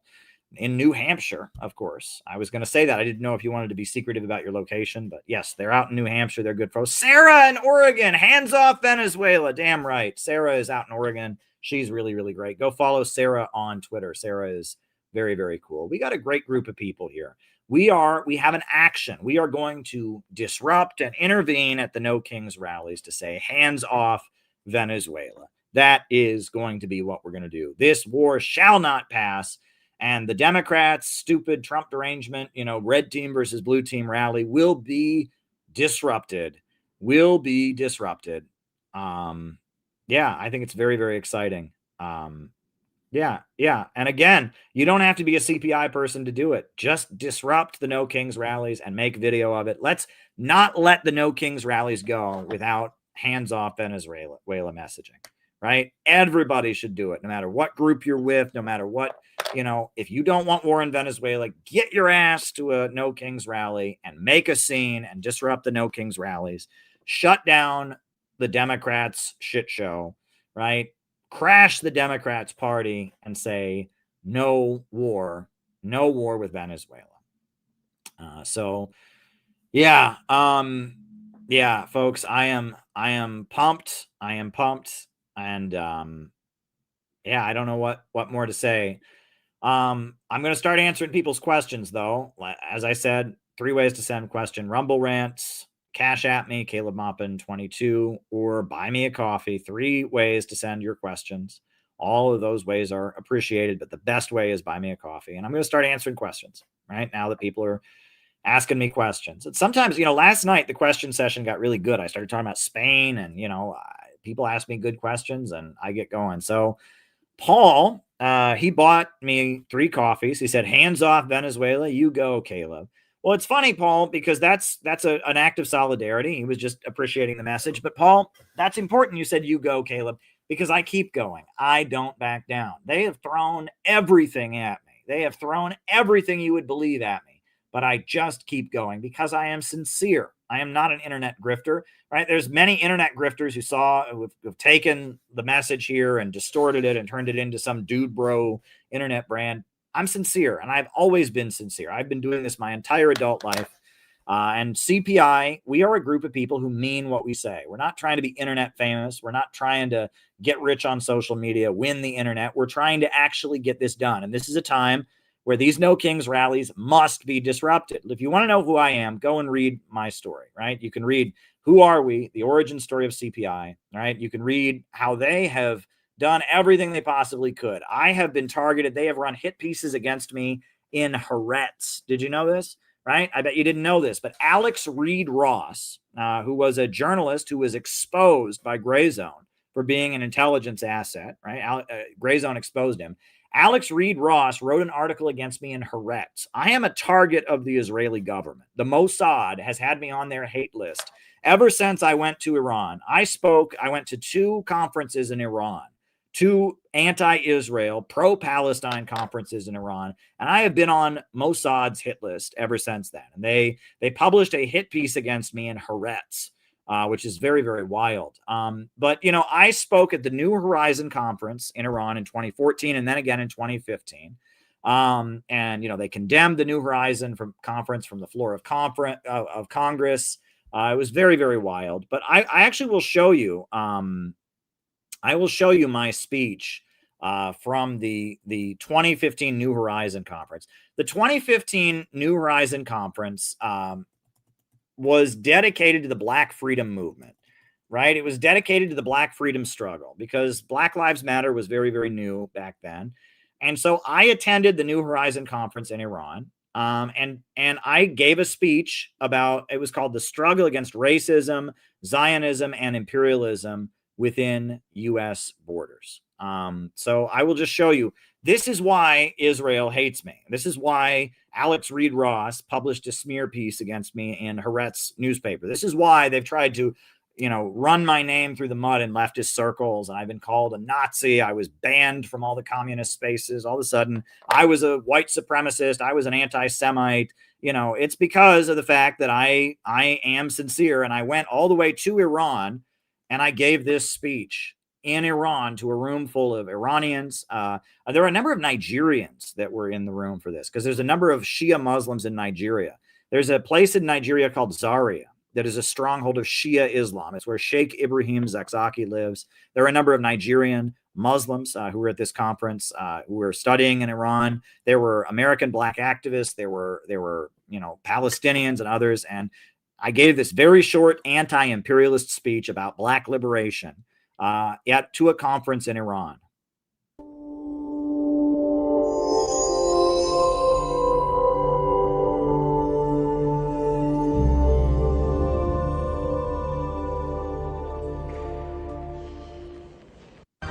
It's really a privilege to be here at this very important conference, and I thank you for giving me a few minutes to just make some brief remarks. It's not enough to simply be against racism or to say that you are against racism. Token anti-racist statements in the modern United States are everywhere. Though Martin Luther King Jr. was shot down and killed for his brave, dedicated work, after his death, he has been reduced to a harmless, patriotic icon.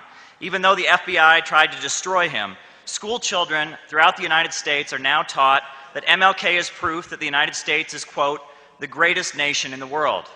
Well, the truth is, as most people here are aware, the United States is not a nation. The U.S. is a country, and within its borders are oppressed and oppressor nations. African Americans brought to this country in chains constitute an oppressed nation within U.S. borders. A lot of people in the U.S. like to say they are revolutionaries these days, Bernie Sanders and others.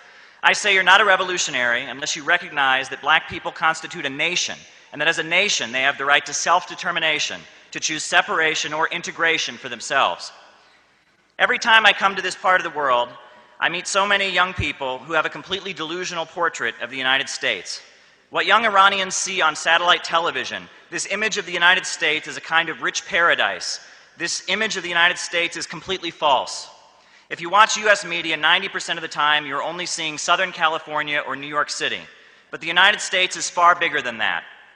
In the heartland of the United States, what Sarah Palin demagogically called the real America, there are millions of young people who are very unhappy. The US economy has been wrecked by deindustrialization. The steel mills, auto plants, and other good-paying industrial jobs have been eliminated. The public sector and teaching, libraries, post offices, and such has also been gradually eliminated.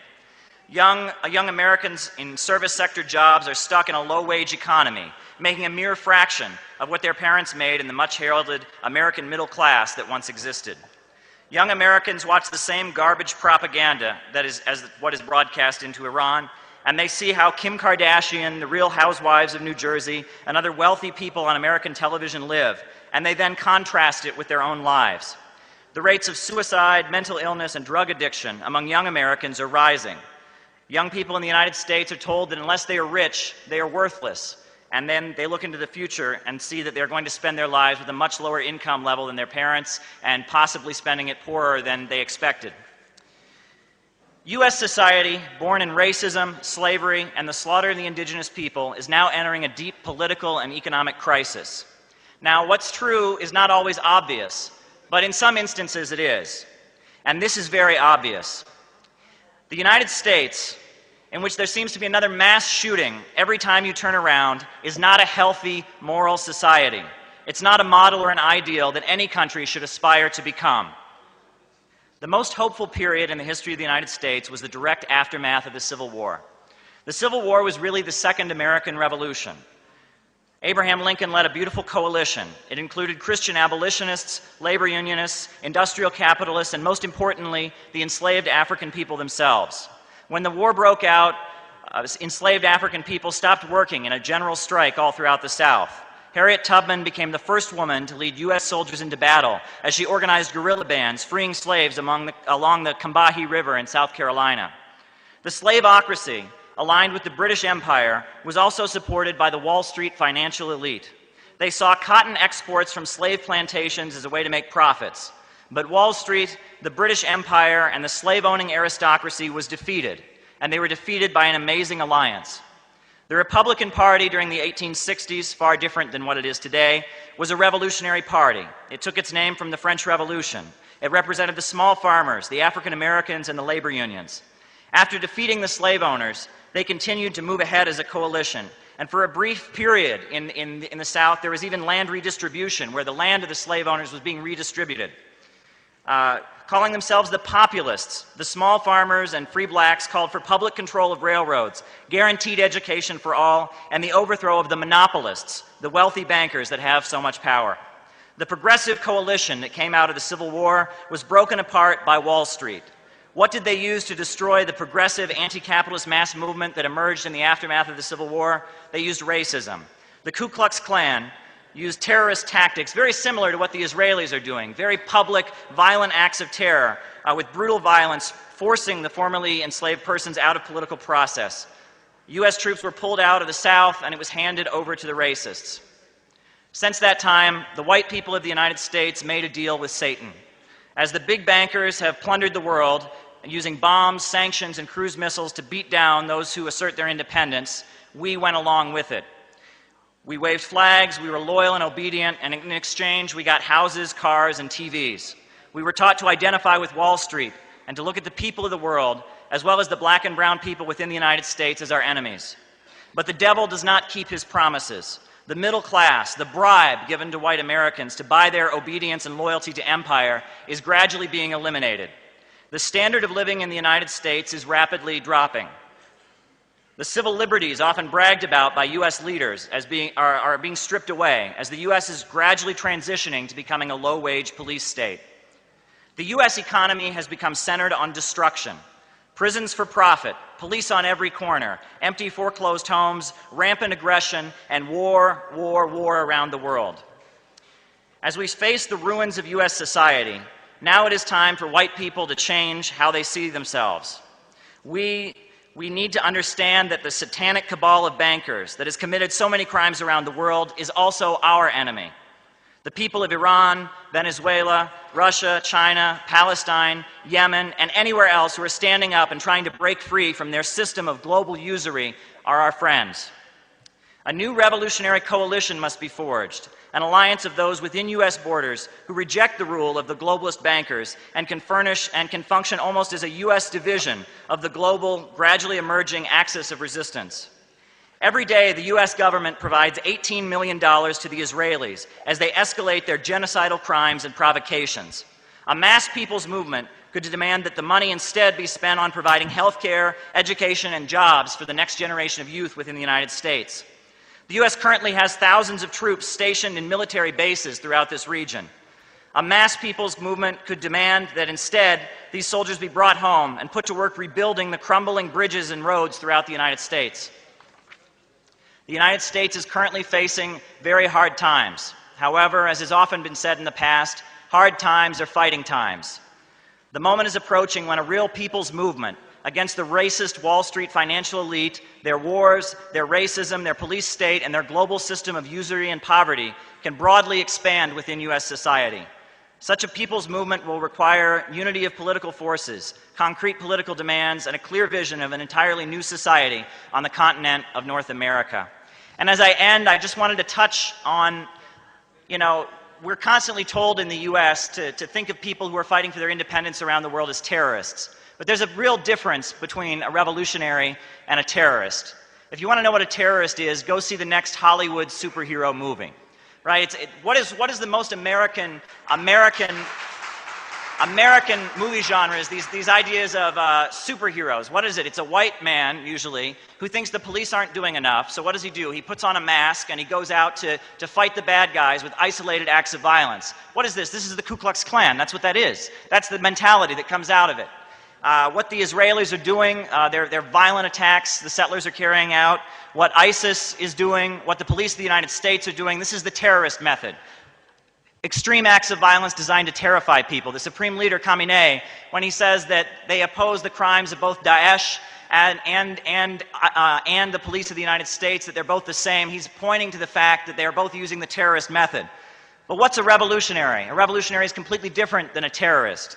If you look at revolutionaries like Imam Khomeini, like Malcolm X, like Eugene Debs, these are people who weren't great because they committed isolated acts of violence and terrified people. They were great because they pushed people forward. They empowered people to do things they never believed that they were capable of doing. That's what the essence of revolutionaries are. The U.S. is facing a crisis, but it's also a time of great opportunity. I think the world is rapidly changing. The rule of the big bankers, the global elite that runs the United States is changing. There's an emerging axis of resistance in the world, and I think we're entering a period of great opportunity for those who seek justice, peace, and equality. Thank you.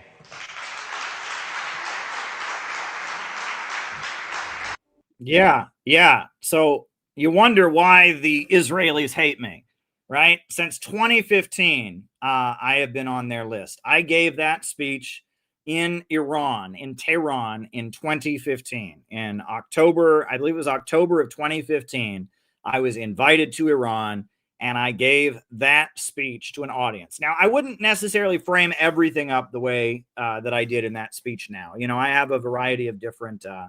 it's a matter of emphasis, but the thrust of what I was saying, which is that the main danger is imperialism, that colonized and oppressed people have the right to fight for freedom, that this police state is a threat to all, and we need to build a coalition against the big monopolies, that Israel and Zionism is an expression of a satanic international order, that great leaders push forward other people to engage in acts of heroism. They don't engage in terrorist acts of isolated violence. They rather inspire masses of people in their millions to take action. I stand by that. Yeah, and the thrust of my speech. And yes, Maupin is a French name. Yes, it is. I am an Irish American, and my ancestors were Huguenots. They were Protestants from France who they fled to France because of their Protestantism. They were kicked out, and so they went to Northern Ireland. And a lot of Irish Protestants have French last names. But yes, my ancestry is Irish Protestant. But yeah, the Israelis have been out to get me since then. And you wouldn't believe how many communist groups are run by Israeli spies. The amount of crypto Zionists that exist within communist organizations. They claim that they are anti-imperialist. They claim that they're anti-Zionist, but there are a lot of Israeli spies within the communist groups. And they ran a hit piece on me in Haaretz newspaper. After a couple years, my name was mud, and it was just common knowledge that I was a white nationalist. I was a white supremacist. And it was Alex Reed Ross, largely, who has been proven to be an asset. He's the one who started the campaign against me. And you can read all about this. We published an article about this, and Gray Zone exposed Alex Reed Ross for what he was. But, that there was basically, I was on a Mossad list, and Mossad moved against me because I gave that speech in Iran, because I risked my life on a ship earlier that year trying to bring medical aid to Yemen.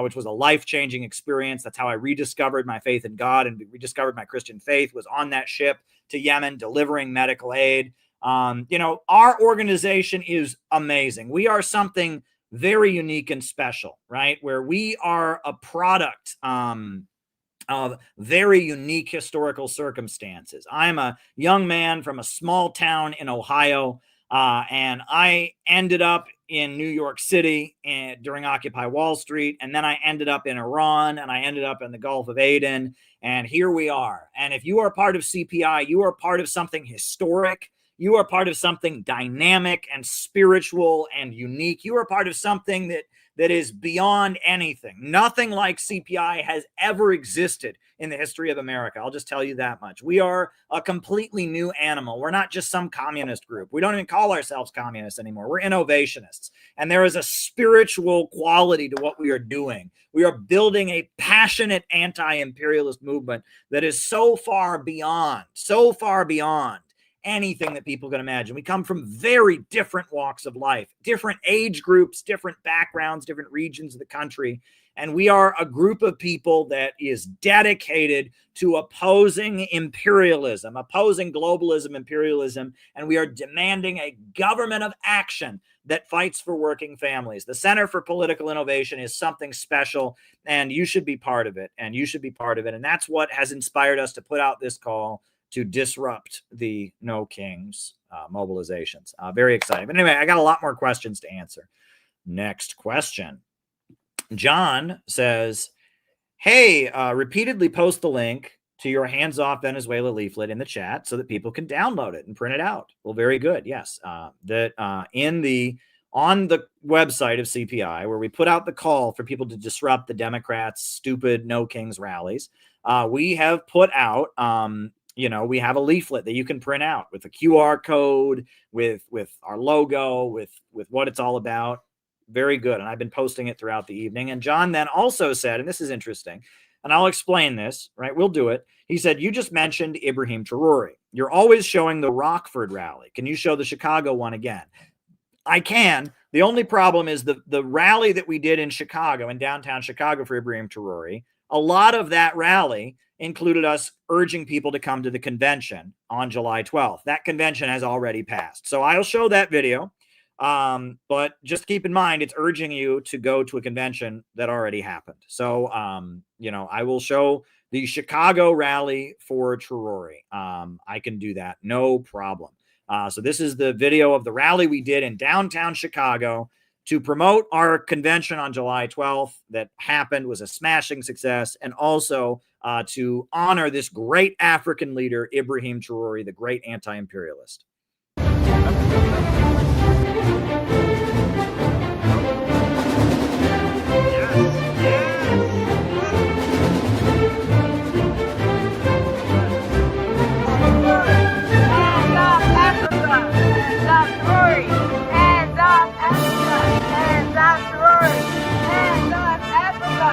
Africa is not a mistake to be fixed.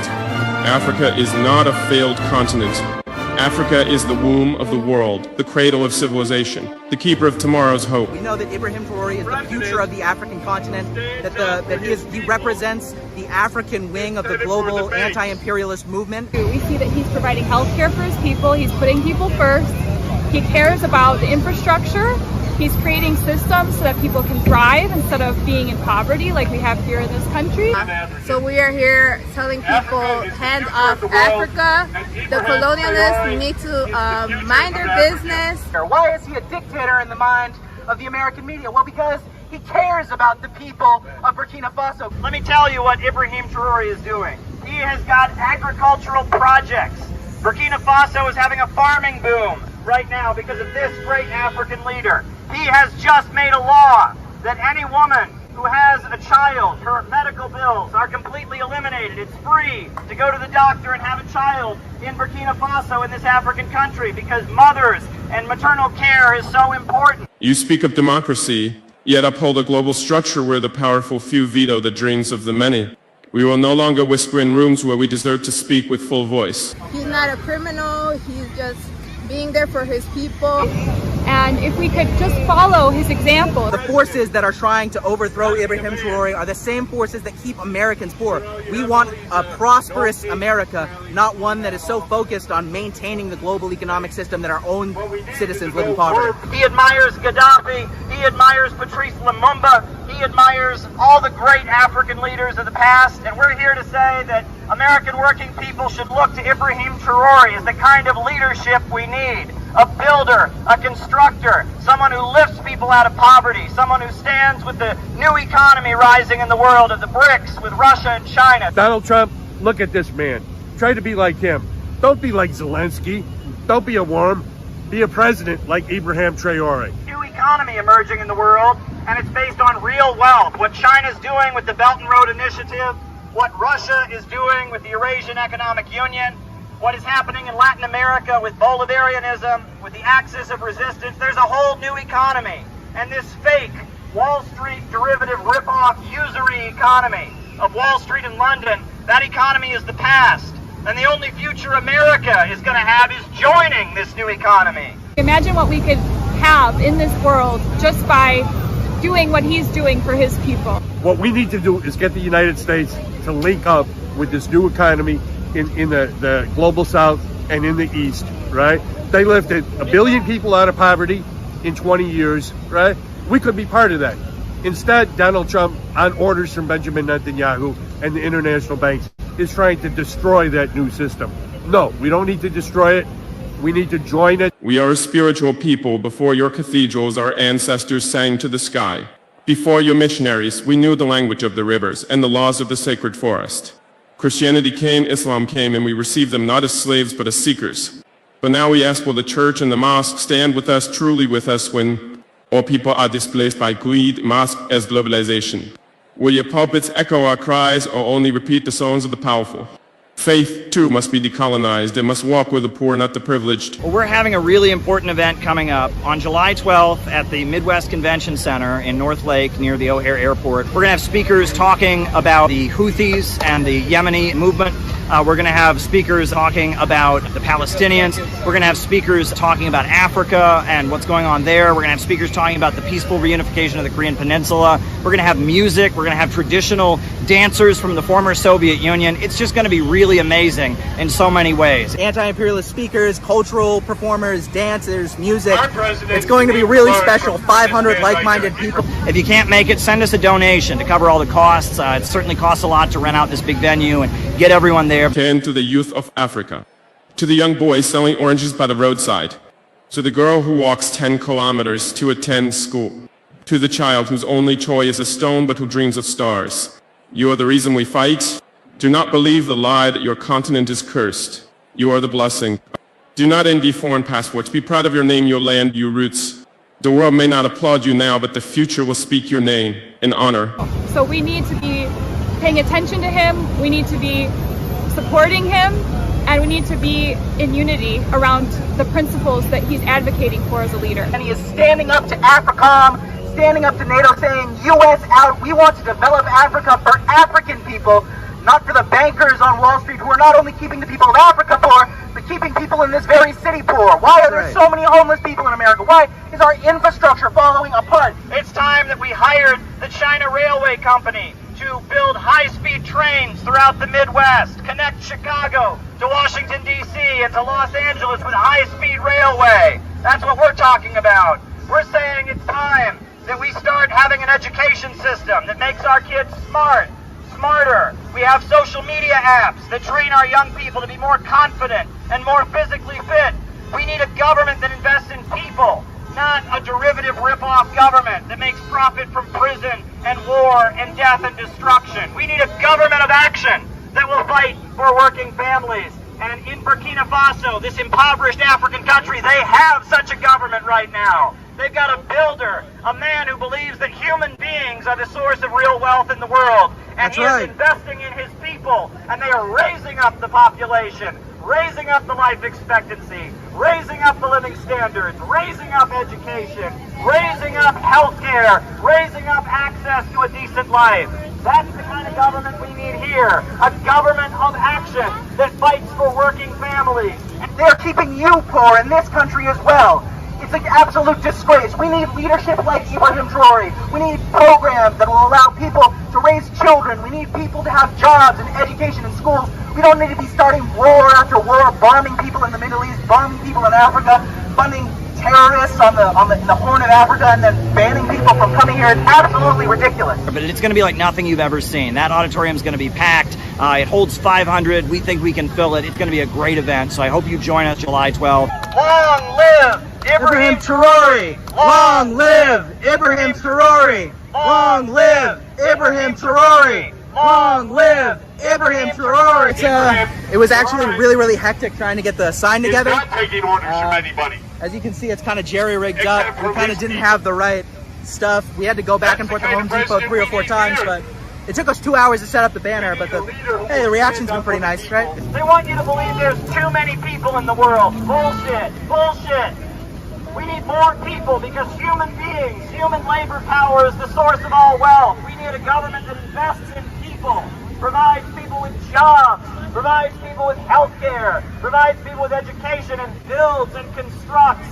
Don't invest in bombs, don't invest in prisons, invest in people, human beings, and our creativity. We are the source, and we need a pro-people government. And that's what Ibrahim Traore is on the African continent. And that's why he's teaming up with China to build power plants. And that's why he's enabled thousands of Africans to become farmers and have their own orchards and have their own fields. Behind him, we have got whole fields of wealth. That's what he's about. I do not come to declare war, I come to declare will. So we will not kneel to fear. We will not kneel to foreign banks. We will not kneel to outdated empires masquerading as friends. Africa is not asking for a seat at your table. We are building our own, a table where no child eats last, where no nation is silenced because it lacks nuclear arms, where justice is not filtered through the lens of race or history, but shared as breath is shared. This is our vision and this is our vow. Let the world hear it today and always. Africa will not kneel. We need a government like Ibrahim Traore in America. That's what we need, a government of action that will fight for working families. So join us in Chicago, July 12th. Working families first, defeat the deep state for a new world of peace and innovation. The most revolutionary thing to do, as Ibrahim Traore is showing us, is to build. Not destroy, but build. We need to build our way out of this global crisis. We can't bomb our way out of it, right? They're trying, but the more they try, the more trouble they get their system into. They need to join the new system that is already being built. And that's the message of our conference. Dare to struggle! Dare to win! Dare to struggle! Dare to win! Dare to struggle! Dare to win! All right, that is CPI. That's our organization. It was a great rally, and that convention did happen in Chicago. And it was a smashing success. And I guess since you saw that video promoting the Chicago convention, I'll just put on our short summation video of the convention. Here we go.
Yeah, and we have a book of the convention that was just published. It was a great, great convention. And, in the book, we've got, a section about our Ibrahim Traore stuff. It's a full color book that we published, all the speeches transcribed.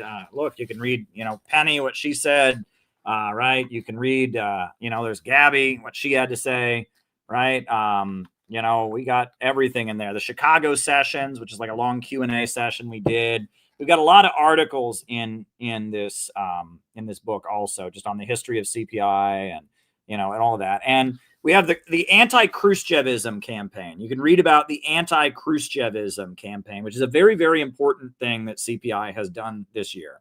Right at the same time that we're going out and doing anti-imperialist operations, like our upcoming work at the No Kings rally to say hands off Venezuela, or handing out the Houthi books or whatever, and having demonstrations and stuff, promoting Ibrahim Traore, we're having an internal campaign against Khrushchevism, which is a really, really an important thing. And people have been doing a great job with it. Gabby organized a national reading group.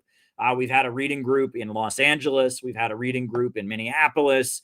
And we are solidifying against the PSYOP that has been put on all of us to fear being in an organization, to fear leadership, to fear, it's organizational phobia that's been inculcated into us. It's called Khrushchevism, right? People have it in their minds. Oh, I can't join an organization, right? Then I'm brainwashed. Then I'm in a cult. Then I'm, and that even we've been targeted in so many ways that we basically have had to launch the Khrushchevism campaign, and it's been very successful internally. It's really dynamic because we understand that there is a spiritual aspect to this, and there's a psychoanalytical or a psychological aspect, right? This is an attempt to kill the superego, right? The superego is a natural part of the human mind. Just like you have your id, you have your ego, you also have your superego. And there's a really big attempt to kill the superego as a mechanism of controlling us, because the superego, the conscience, the voice of God in your mind, that is a source of psychological strength. And so part of imperialism is killing the superego, right? They have amped up the libidinal and Oedipal aspects of our culture. They mind fucked us all, right? We all have basic human impulses. You need to have a libido. You need to have a sex drive. You'd never be able to reproduce. You need to have aggression because that's how you assert yourself, right? You need to have Oedipal feelings, or else, teenagers would never go out on their own and start their own life, right? You need to have Oedipal feelings, but you also have a superego, and your superego is a natural part of your mind. And by trying to mind fuck us all and kill our superegos, to tell us that there is no God, there is no right and wrong, that anyone who tries to tell you that right and wrong or truth exists is trying to brainwash you and being totalitarian, creating this like phobia of leadership. And this, it's just the No Kings rally. Unfortunately, no matter what you think about Trump has done a pretty shitty job in his first year here. Regardless, the No Kings rally, it is a Khrushchevist narrative, right? It's saying the problem with Trump is that he's authoritarian. No, the problem with Trump is he's not authoritarian enough. He should put the Israel lobby in jail, right? He should put John Bolton in jail. He should put James Comey in jail, right? We need strong leadership to smash the power of the international bankers. We need a government of action to fight for working families. The problem with Trump is not that he's authoritarian. The problem with Trump is that he's not authoritarian enough, and he's not fighting for us. He's letting the de facto rulers, the bankers, have the power. We need a strong government that will fight for us, a government that punches up, right? Right now we have a government that punches down, and a government that works for the rich and powerful. We need a strong government that punches up, a government of action, right? But Khrushchevism has fucked us all in our minds to think, oh, we can't have strong leaders, then we'll be brainwashed. We can't believe in something. We can't be part of a movement, right? It's Khrushchevism, and it's a psychological operation, right? And part of it is destroying families, getting people not to, children not to love their parents, getting people to not believe in anything, right? And that Khrushchevism, what they did, how they destroyed the international communist movement. After Stalin died, Khrushchev, his successor, got up and took a dump all over Stalin, said, oh, Stalin was a mass murdering dictator. Stalin was an authoritarian. Stalin was a murdering monster. And that mind fucked so many of the communists, and people weren't willing to go out and fight for communism any longer. And it divided the international communist movement, and it led to the fall of the Soviet Union. But it was much more sophisticated. It was a much more sophisticated operation. And we in CPI, we are the first people that have dug into what Khrushchevism is and what the psychological operation is and how they're trying to destroy your superego and how you need a superego in order to be a strong, dedicated revolutionary. You need a voice in your mind that's always demanding better from you, that's always wanting you and pushing you to do better, right?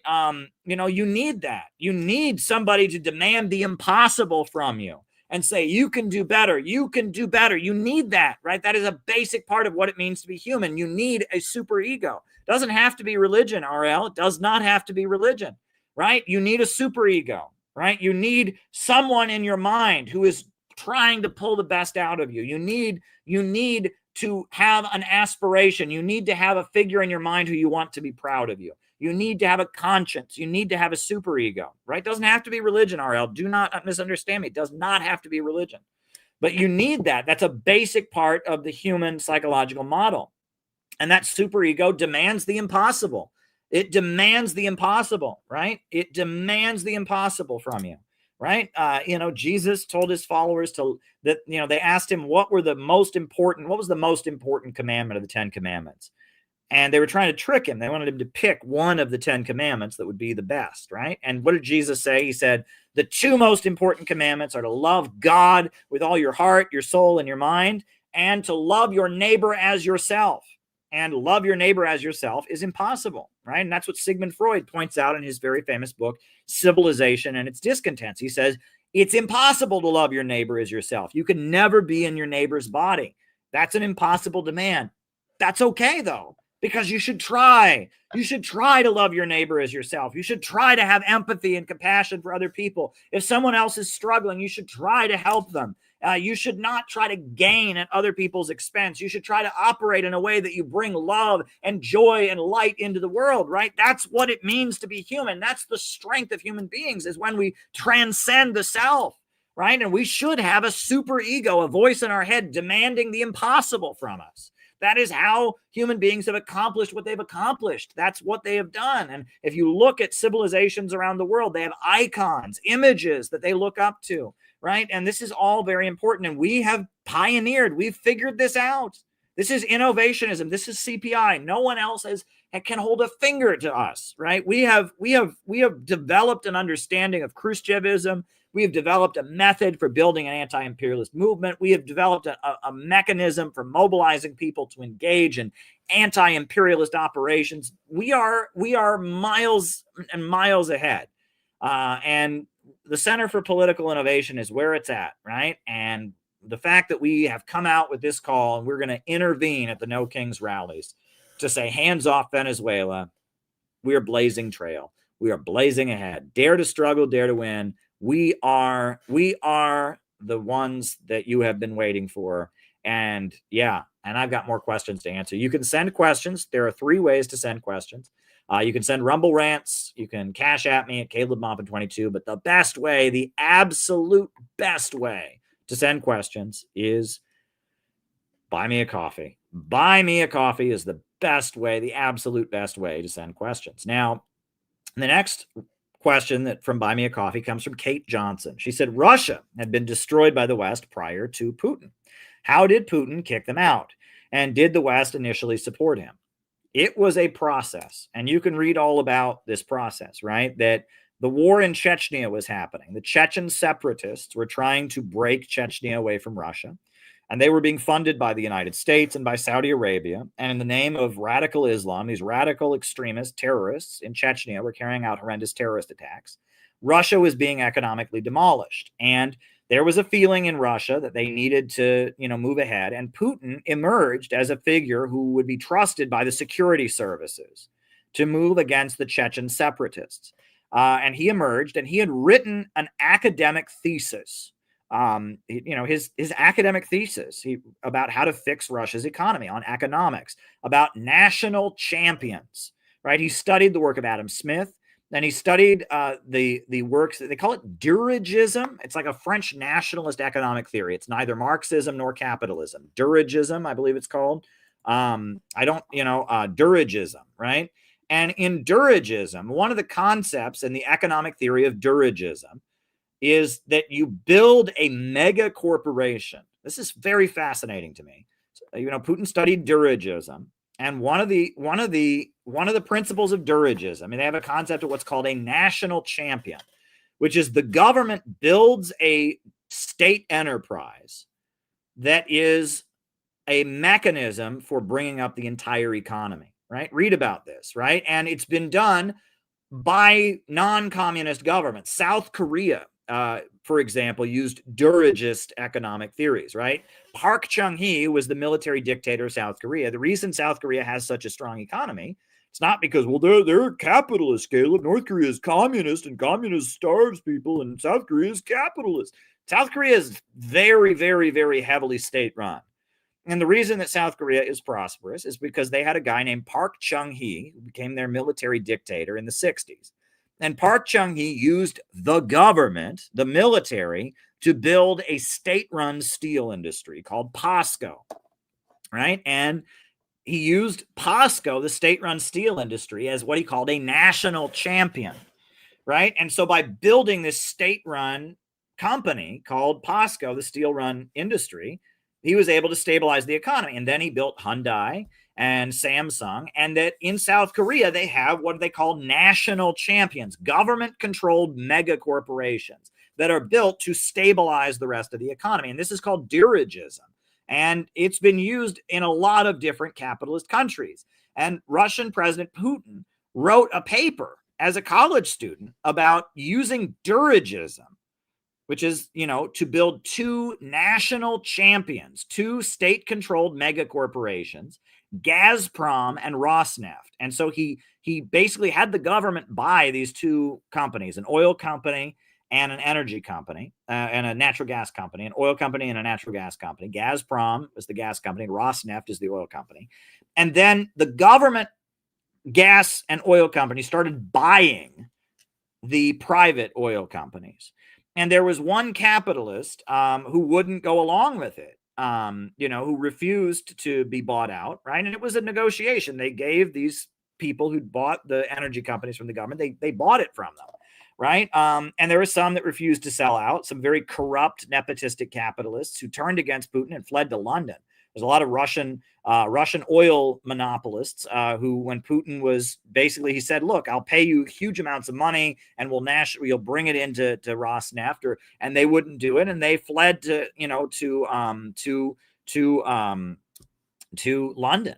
And it was a gradual process of gradually buying up the energy sector and centralizing it in the hands of the state, and it took a long time.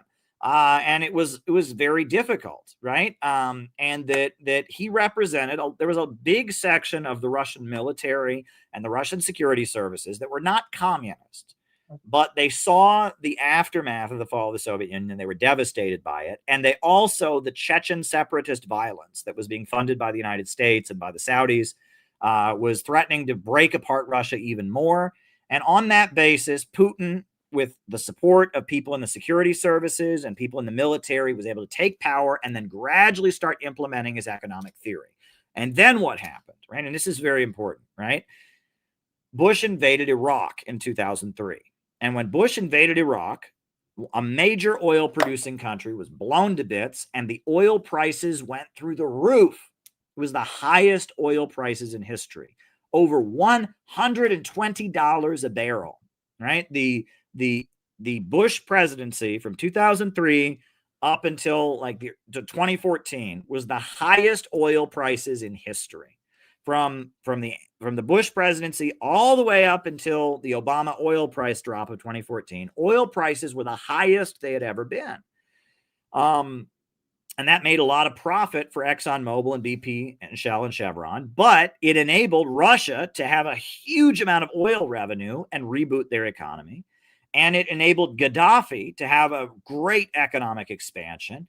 and it enabled, it enabled Iran to rebuild itself. And the hardliners of Iran are tied in with the government sector. In Iran, the government is nationalized. And so Ahmadinejad was the president of Iran, and there was an oil boom. And so he then increased the socialistic and anti-imperialist aspect of the Iranian economy.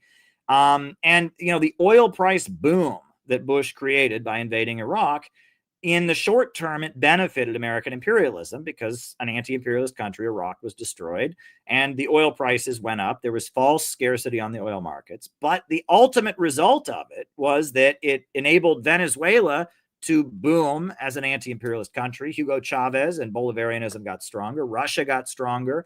Iran got stronger. And Iran is an anti-imperialist country, an enemy of Israel. And then in 2006, Israel invaded Lebanon. And Hezbollah kicked Israel's ass. As Hezbollah devastated Israel. Israel was like the 13-day war, I think it's called. And Israel invaded Lebanon. And Hezbollah, they had people on every rooftop, and they kicked Israel's ass. And it's wild. I don't know. I mean, it's a wild story. Israel broadcast porn onto the television in Lebanon during the war because they thought that, the Arabs are all so horny and they would look at the porn and then they wouldn't fight, right? But that shows that pornography is a weapon. It is a psychological weapon. The fact that Israel hacked all the TV stations and broadcast pornography into this conservative Muslim country of Lebanon, while they invaded. And in the 13-day war, but it didn't work, Hezbollah kicked Israel's ass, right? And Hezbollah were the champions of the Muslim world, and the axis of resistance was back. And that's why Bush was so hated, because Bush, by invading Iraq, driving up the oil prices, allowed Russia to reassert itself economically, enabled Iran to position itself as Israel's main enemy, allowed Venezuela to get stronger. And then when Obama got into office, first he courted Gaddafi. Right. And they arranged for the Libyan that had been falsely accused of the Lockerbie bombing to be sent back to Libya. And Obama sucked up to Gaddafi. Right. The whole time they were sneaking American spies into Libya and trying to undermine Libya. Gaddafi was the president of the African Union. And then the Arab Spring happened. And during the Arab Spring, the USA, with social media, they manipulated things through the Arab Spring. And Gaddafi was overthrown. It was disgusting. And then in 2014, Obama dropped the oil prices with Saudi Arabia, and the Saudis coordinated with Obama to drop the oil prices. And it was geostrategic, right? And that's how they, when they dropped the oil prices, that's when they created the food crisis in Venezuela, right? That's when Venezuela and Hugo Chavez had died, and then the oil prices dropped very dramatically in 2014. I was actually invited to Brazil in 2016 when the oil price drop was happening, and I gave a speech about the oil price drop. The Trade Union Center of Brazil invited me there, and one of my first big books is called Oil and the Global Capitalist Crisis, and it was because it was the speech I gave in Brazil about the oil price drop and how that was done. So yeah, you can go watch Oil and the Capitalist Crisis. It's a speech I gave on here. So yeah, it was the oil boom. It was the creation of Gazprom and Rosneft. It was the Chechen war, and it was a gradual process, right? It took Putin. It was quite difficult for Putin to do what he did, but he pulled it off. It was very successful.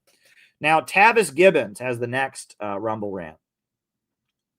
I'm sorry, the next coffee. He bought me a coffee, 10 coffees. Wow, thank you. And he says, what's the history of Iran?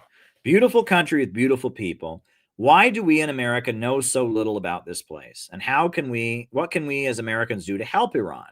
Can we buy goods from there? Well, it's very difficult to buy goods from Iran because they're under a huge amount of sanctions, actually. So it's really difficult to buy goods from Iran. Not an easy thing to do at all. It's very, very hard to buy goods from Iran. So I don't know. I mean, the main thing to do to help Iran is say U.S. hands off, right? Drop the sanctions. That would be one great thing that you could do, is hands off Iran. Iran is not our enemy. I would encourage and share, Press TV, the TV network from Iran. That's their TV network, that gives their perspective, their anti-Zionist and anti-imperialist perspective. That's something you can do, is promote that, and to highlight, anyone who supports Palestine should support Iran. And that's one of the nasty things about the Muslim Brotherhood, right? Zoran Mamdani and Rashida Tlaib and Party of Socialism and Liberation, they are aligned with the Muslim Brotherhood. But the main force fighting Israel are Shia Muslims. It's the Houthis of Yemen. Who are the Houthis and what are they fighting for? This is the book. It is Hezbollah in Lebanon. It is the Islamic Republic. They're the ones that are opposing Israel and standing with the Palestinians. And Israel knows that. That's why they're constantly, calling for war against Iran. But there's a lot of money from Qatar, a lot of money from Turkey, and a lot of money, probably from Israel to try and obscure that, right? All these people that they roll out to be the leaders of the Palestine movement, right? What's his name? The guy they tried to deport. I don't even remember his name now. The guy they tried to deport, and that they want the Palestine movement to not acknowledge that Iran is the main source. That's why, we printed thousands of copies of this book. We went to the People's Conference for Palestine in Detroit, and they escorted us out. We paid to go in, and we were not selling them. We were just leaving them around. We had thousands of copies of these books, and we were just handing them out, and they violently escorted us out. PSL thugs removed us from the convention because they did not want us to read this, right?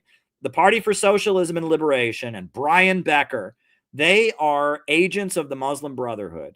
And they put on a convention that was just a place to have a stage for Hassan Piker and, Mamdani and Mahmoud Khalil and all of them to, beat their chest. Oh, we hate Israel. And they would not allow us to distribute this book about who is really opposing Israel, the Houthis, because they don't want people to know that. So if you want to help Iran, then you go to Palestine rallies, make clear that the Houthis and the Iranians and Hezbollah and the Shia Muslims, the axis of resistance, those are the people that are the Palestinians' friends. Because you saw the polls, a majority of Americans now support the Palestinians. But they need to know that if you support the Palestinians, you should love Iran. You should love the Islamic Republic of Iran, right? Because they are the best friends of the Palestinians. It's the Shia Muslims, the axis of resistance. They are the ones, the people inspired by Imam Ali and Imam Hussein. They are the ones that are fighting for the Palestinians. And Brian Becker and the Party for Socialism and Liberation and the Democratic Socialists of America and the Communist Party and all the woke grifters, they are trying to cover that up. They're trying to cover that up. Now, you asked me to touch on the history of Iran.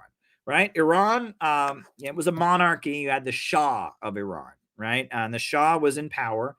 And the Shah of Iran, during the Second World War, the British were his main enemy. And so, like many people in the colonized world, the Shah of Iran, because the British were his enemy, and he wasn't a communist, the Shah of Iran and the Iranian monarchy was sympathetic to the Axis powers because of the fact that the Shah of Iran, he was fighting the British, and the British had done horrendous things to try and colonize and oppress the Persian people.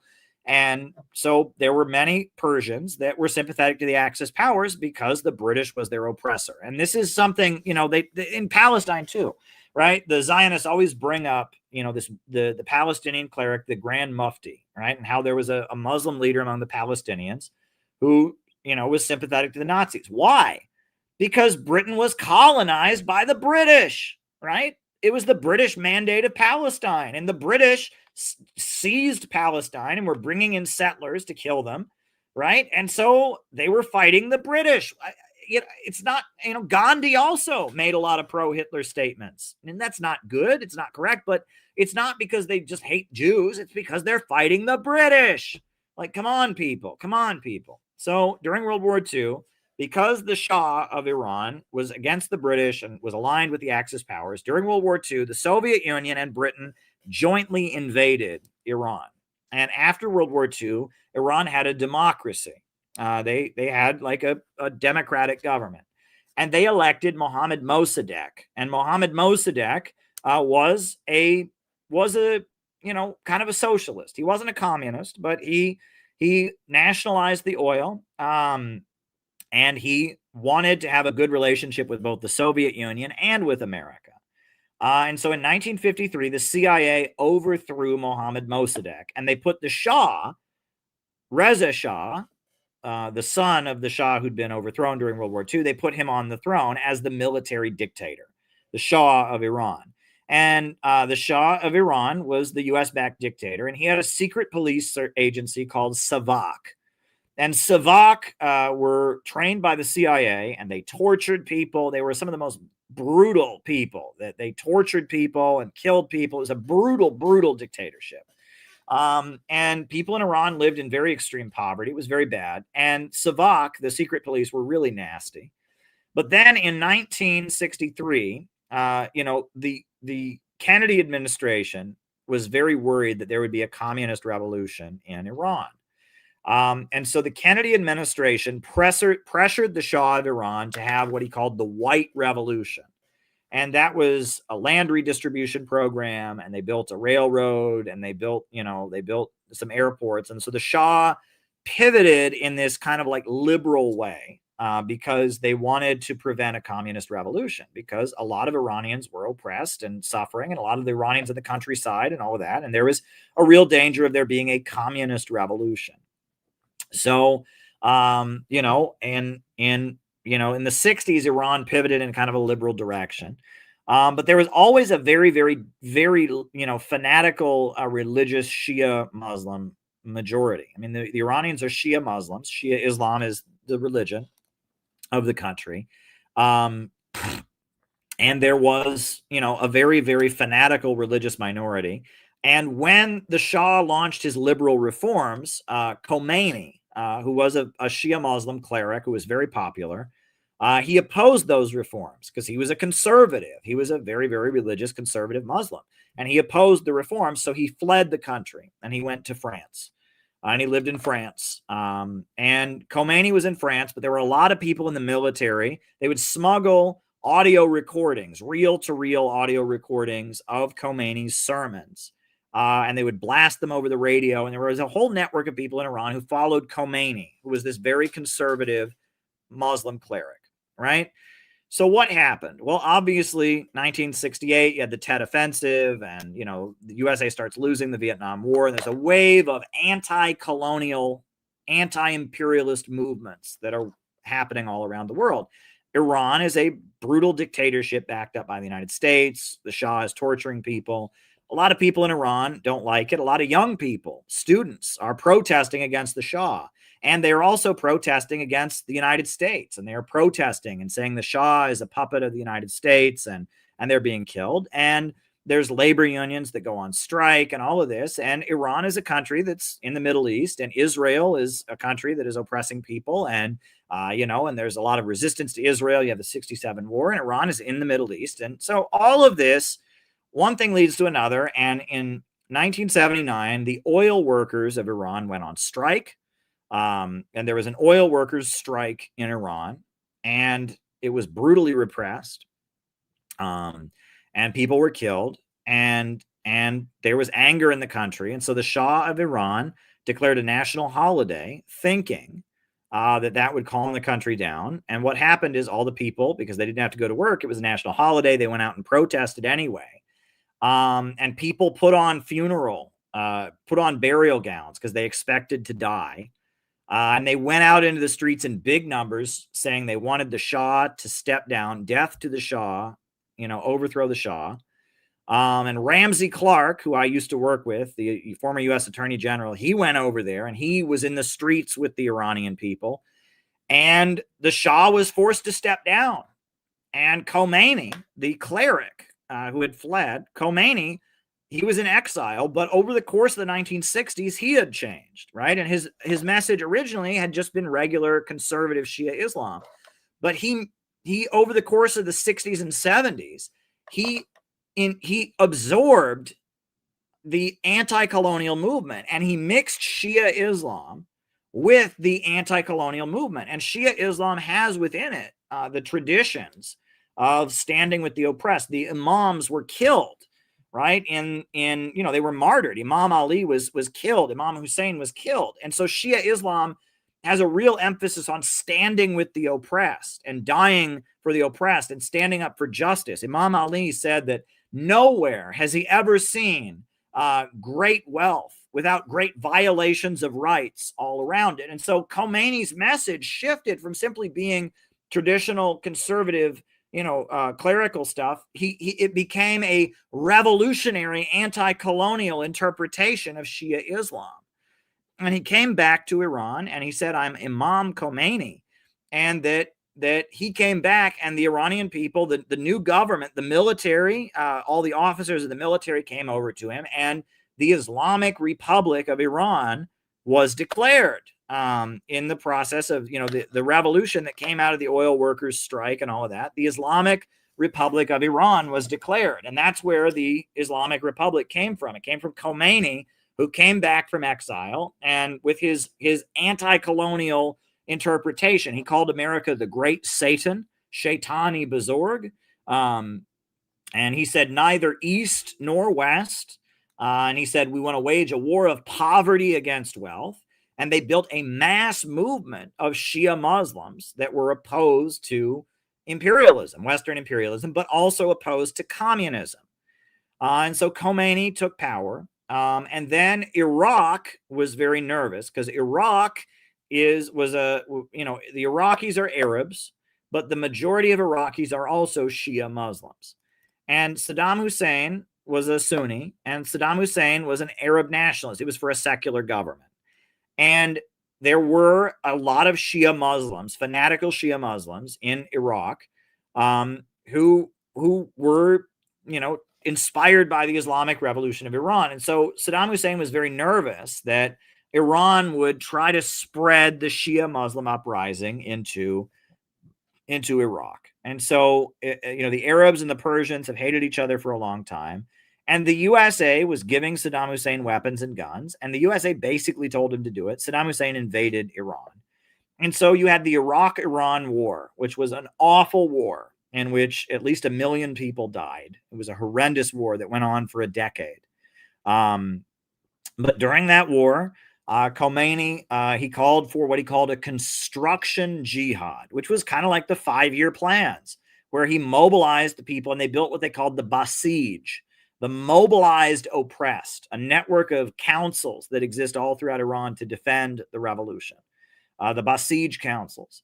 And they waged their construction jihad, and they built power plants, they built hospitals, and they built, telecommunications, and gave telephone access to everyone in the country. And it was while they were being invaded by Iran or by Iraq, they built up their economy. It's kind of amazing what they carried out. And during the beginning of the war, the USA was supporting Saddam Hussein. And then halfway through the war, the USA switched sides, and that's Iran-Contra. That Oliver North and Ronald Reagan, Hezbollah had taken some Americans as hostages, and so they started arms for hostages, where the USA was giving guns and weapons to Iran in exchange for Hezbollah releasing hostages.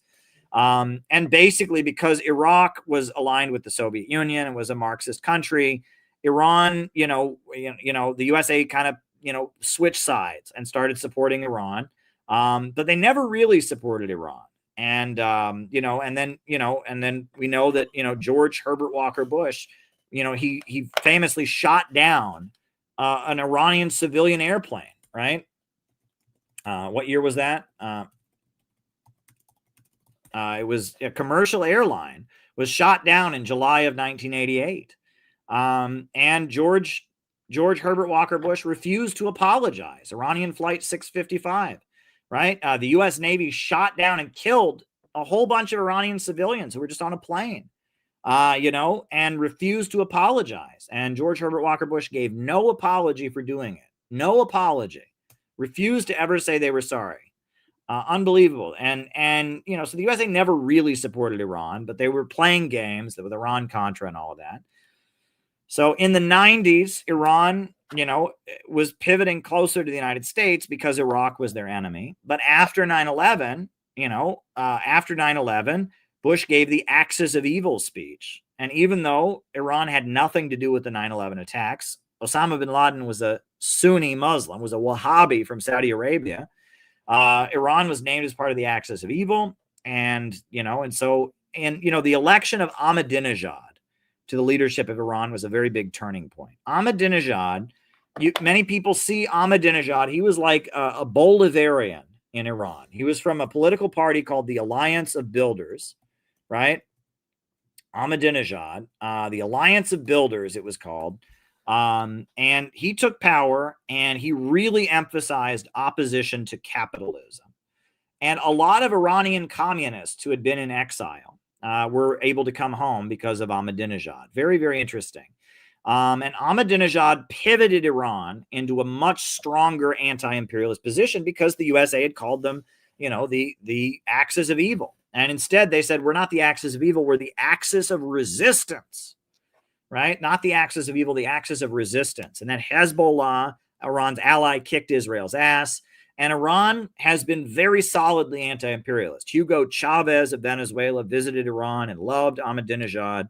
And Iran and Venezuela are closer than ever. Iran has sent all kinds of food to Venezuela. And Iran and Venezuela are very close partners now. There's Iranian supermarkets in downtown Caracas. And Iran and Venezuela are very close now because both countries have been subjected to horrendous sanctions by the United States. And Iran tried to make a nuclear deal with the United States, and they got stabbed in the back.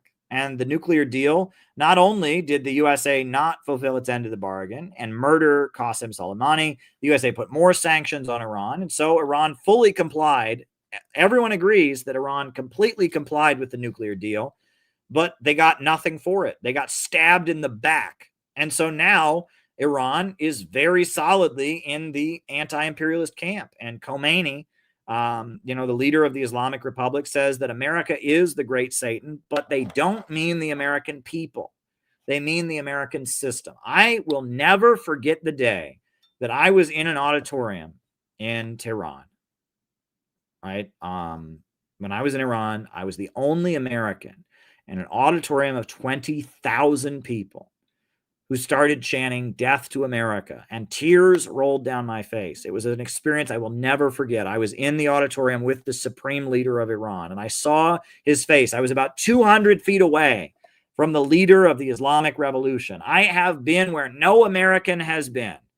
I was the only American there. I got the pat down of my life. When I was at the gate to go in, they saw my American passport. They jumped. And they gave me the pat down that you wouldn't believe. They went through my wallet and they were making sure that every credit card I had was not a blade and checking it. And they patted me down, up and down, and looked in my pants and looked in my shirt. And they wanted to make sure I wasn't a security risk. And I went into that auditorium and I was there with teenagers in military uniforms and poor people and working people. And when the supreme leader of Iran came out, when he walked out, he could only move one of his arms. One of his arms is disabled because he was bombed. And when he came out and he put his arm up, all this auditorium of 20,000 people started sobbing and crying. And the men started extending their hands to him and saying, the blood in my vessels belongs to the supreme leader. The blood in my vessels belongs to the supreme leader. Right. And extending their hands to the supreme leader and pledging loyalty to the revolution and just crying just because he was there. Because if it wasn't for him, they wouldn't have running water in their houses. If it wasn't for him, they wouldn't have telephone communications. This is a man who fought for them against Wall Street and against the international bankers and built the Islamic revolutionary movement, Khamenei, the supreme leader. And they were, and I saw it with my own eyes. I was in the room and I saw it. And he spoke for about an hour. And I had a translator in my ear. And I was standing in the back with a bunch of Chinese diplomats and African diplomats wearing suits and ties. They gave us chairs. Most of the people were just sitting on the floor. And I was in the room. And for an hour, the supreme leader of Iran spoke to us. For an hour, he spoke. And he said that there are two deviations of Islam. The first deviation is westernized Islam. And westernized Islam that adopts the principles of capitalism, that adopts the Western system. This is a distortion. He was talking about the Muslim Brotherhood. And he said there's a second distortion of Islam, and it's called Wahhabism. And it's ISIS and Al-Qaeda and their terrorism, Daesh, this disgusting terrorism that says you can murder other Muslims, and the Takfirism and all that. That's also a distortion. He said, but true Islam is a revolutionary ideology, but it's not a Marxist ideology. He said, it's not like the French Revolution. It's not like the communist revolutions. It is a revolution that seeks to create justice and create God's will upon this earth. He spoke and he said that he would allow the negotiations with the United States to go on. He said, but Iran and America would never become allies. And then he said to the audience, he said, there's a controversy here in Iran. Some people say that we should not call America the Great Satan. And he said, we do call America the Great Satan. He said, the crimes of ISIS and the crimes of the federal police of America, they are just the same. And he talked about Waco and the Branch Davidians. And he talked about how, I'm sorry, I get emotional when I talk about these things. He talked about what they did at Waco and how they bombed the compound at Waco and they killed all these people in Texas and Oklahoma. And he talked about how we don't hate the American people because they are ruled by evil. And when we talk about the Great Satan, we are talking about a system. A system that oppresses people all over the world. He said, we oppose the crimes of ISIS and we oppose the crimes of Daesh. They are just the same. And when he said that, the audience, burst out and they began punching their fists like this and saying, death to America, death to America. And I started sobbing. I was the only American in the room and I started sobbing. Yeah, I mean, and I had looked into the face of the Islamic Revolution, of this anti-colonial revolution that had taken place in Iran. And I was there in the room with the people. I mean, it was an experience I will never forget.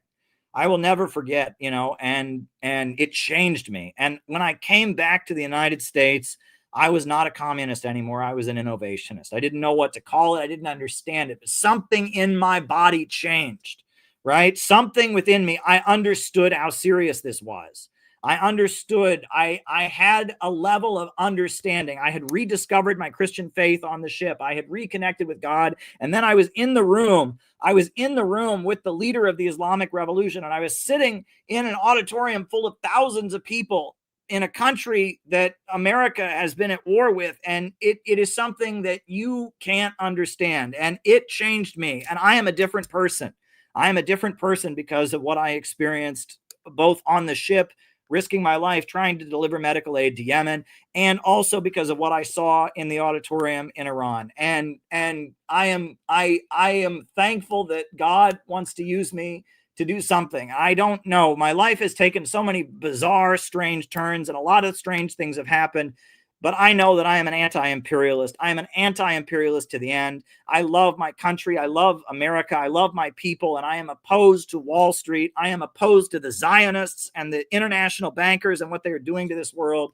And I have something special to do in this world. And I am here to connect with all the people that are willing to build a movement to actually change this world, to actually oppose imperialism. We have some special, important work to do. We are right here in the center of this international system, and our people, our American people, are struggling, and neighborhoods are being destroyed, and our country is rotting from within. And now is the time to build a movement of the American people to reclaim what America stands for, to say that we will not let Satan, the great Satan, define what it means to be an American. We will rescue our country from international bankers and from imperialism. We will save America from the American empire. We will save America from Wall Street and London. We have something really, really special to do. And I have been there and I have touched it. And so you asked me a question, Tavis. You asked me what I can tell you about the history of Iran. I gave you a history of Iran, and I'm telling you what Iran means to me. Right. And, there's a reason that I'm on every, the FBI have been after me, and that there's a reason that Israel has published hit pieces on me in Haaretz. And there's a reason that my name has been run through the mud by every socialist and communist group you ever heard of, is that we are doing something really, really special here. Let me just put it that way. right? You asked me what Iran means to me and how Iran has changed me, and I am telling you, I have looked into the face of the Islamic Revolution, and it has changed me, and I have become a different person. And I'm a flawed person. I'm a human being. I make mistakes just like anybody, but we are doing something very, very special here. And what took hold in Iran in 1979, that revolution to create not capitalism, but Islam, a war of poverty against wealth, neither East nor West, that movement that says that, to stand with the oppressed is the most righteous thing that one can do. That is an expression of something very, very important and powerful. And I have looked into it and I have breathed into it. I have actually interviewed President Ibrahim Raisi. I sat down with him at the United Nations. I did an exclusive face-to-face interview with the president of the Islamic Republic of Iran, Ibrahim Raisi. Now, if there's anyone who has anti-imperialist credentials, it's me. All right. I have done anti-imperialism and I understand this stuff and I take it seriously. I do take it seriously. I really do take it seriously. And because I take it seriously, I'm not willing to just go along with, the wretched state of affairs. And when I see, the fact that the Palestine movement goes out of its way to alienate the American people, it frustrates me. It annoys me. When I see that, the left doesn't have a plan to win over the American people, it frustrates me, right? I take this too seriously to just go along, right? What we are doing, building an anti-imperialist movement in this country, is so much more important than any of us realize. It is so much more important. We are the real patriots. We are the real expression of the aspirations of the American people. We represent the only hope our country has, breaking out of imperialism, building a new America that is aligned with the BRICS countries, that is building that Bering Sea bridge, connecting America to Russia with Alaska. We are the only hope that America has. We are the only hope that America has. We don't want to destroy America. We want to save America. And we are the only hope America has for being saved. I'm telling you that. The imperialist system, it is leading to desolation, depopulation, and death. This system of imperialism, read about the fall of the Roman Empire. That's where America is headed. This is what Rosa Luxemburg said in 1914. She said, "This world war is a regression into barbarism. The triumph of imperialism leads to the annihilation of civilization. At first, this happens sporadically for the duration of a modern war, but then when the period of unlimited wars begins, it progresses toward its inevitable consequences. The triumph of imperialism and the collapse of all civilization, as in ancient Rome, depopulation, desolation, degeneration, a great cemetery." That's where America is headed if we don't build an anti-imperialist movement and build a movement for a new America, right? Desolation, depopulation, degeneration, a great cemetery. I don't want America to be a great cemetery. And if you want America to be a great cemetery because that sounds edgy and cool and that's the cool thing to say to show that you're edgy and hipster, fuck you. All right? I love my country enough to say that I'm not going to let us go the way of the Roman Empire. I'm saying that we have entered the era of unlimited wars because this system can't go. It's because of overproduction. It's because of the tendency of the falling rate of profit. They need constant war in order to just keep their system on life support. Their system is barely functioning right now, and they can't stop having wars. They're thinking about having a new war with Venezuela because they need war just to keep their system alive, and their system is already practically dead. It's on life support. This is the future that imperialism is offering America. If you really want to make America great again, if you really want to make America great again, you've got to oppose imperialism. We are the only hope America has. I want to save America, and that means a government of action that fights for working families. That's what it means. It means building a movement that demands a government that fights for the American people and will rebuild America as part of the new BRICS world. Okay? And these are not simple concepts. The problem of overproduction and the tendency of the falling rate of profit, and imperialism, the monopolistic stage of capitalism, the Atlanticist pathology, all this stuff we talk about, it's not simple, right? It's not simple. We have slogans that we use. We need a government of action to fight for working families. That's a slogan, right? And it understands what we advocate, right? A government of action to fight for working families. I'm an Irish American. Why would I be an Ashkenazi? And why does that matter, right? Why does that matter, right? I'm an Irish American. I'm from Irish Protestants. I talk about this, on these streams all the time. Why are you going there, right? This is this kind of cringe stuff that, right? You're going there, right? Because you want people to, be thinking about who's a Jew and who's a not Jew. Right. And we don't want to be anti-Semitic here. We don't hate anyone on the basis of their race or their religion. We don't. Right. We don't. Right. And my wife is from Guatemala. My wife isn't a Jew. She's a Roman Catholic. What the fuck are you talking about? Right. Why are we being racist here? I am just as opposed to the Israel lobby. I'm widely accused of being anti-Semitic. I don't pull any punches, but anti-Semitism is stupid. It's stupid. Don't be Borat. Come on. Don't be a Borat, right? Don't be a Borat, right? What the hell? We're not preaching hatred for Jews. We are preaching hatred for imperialism.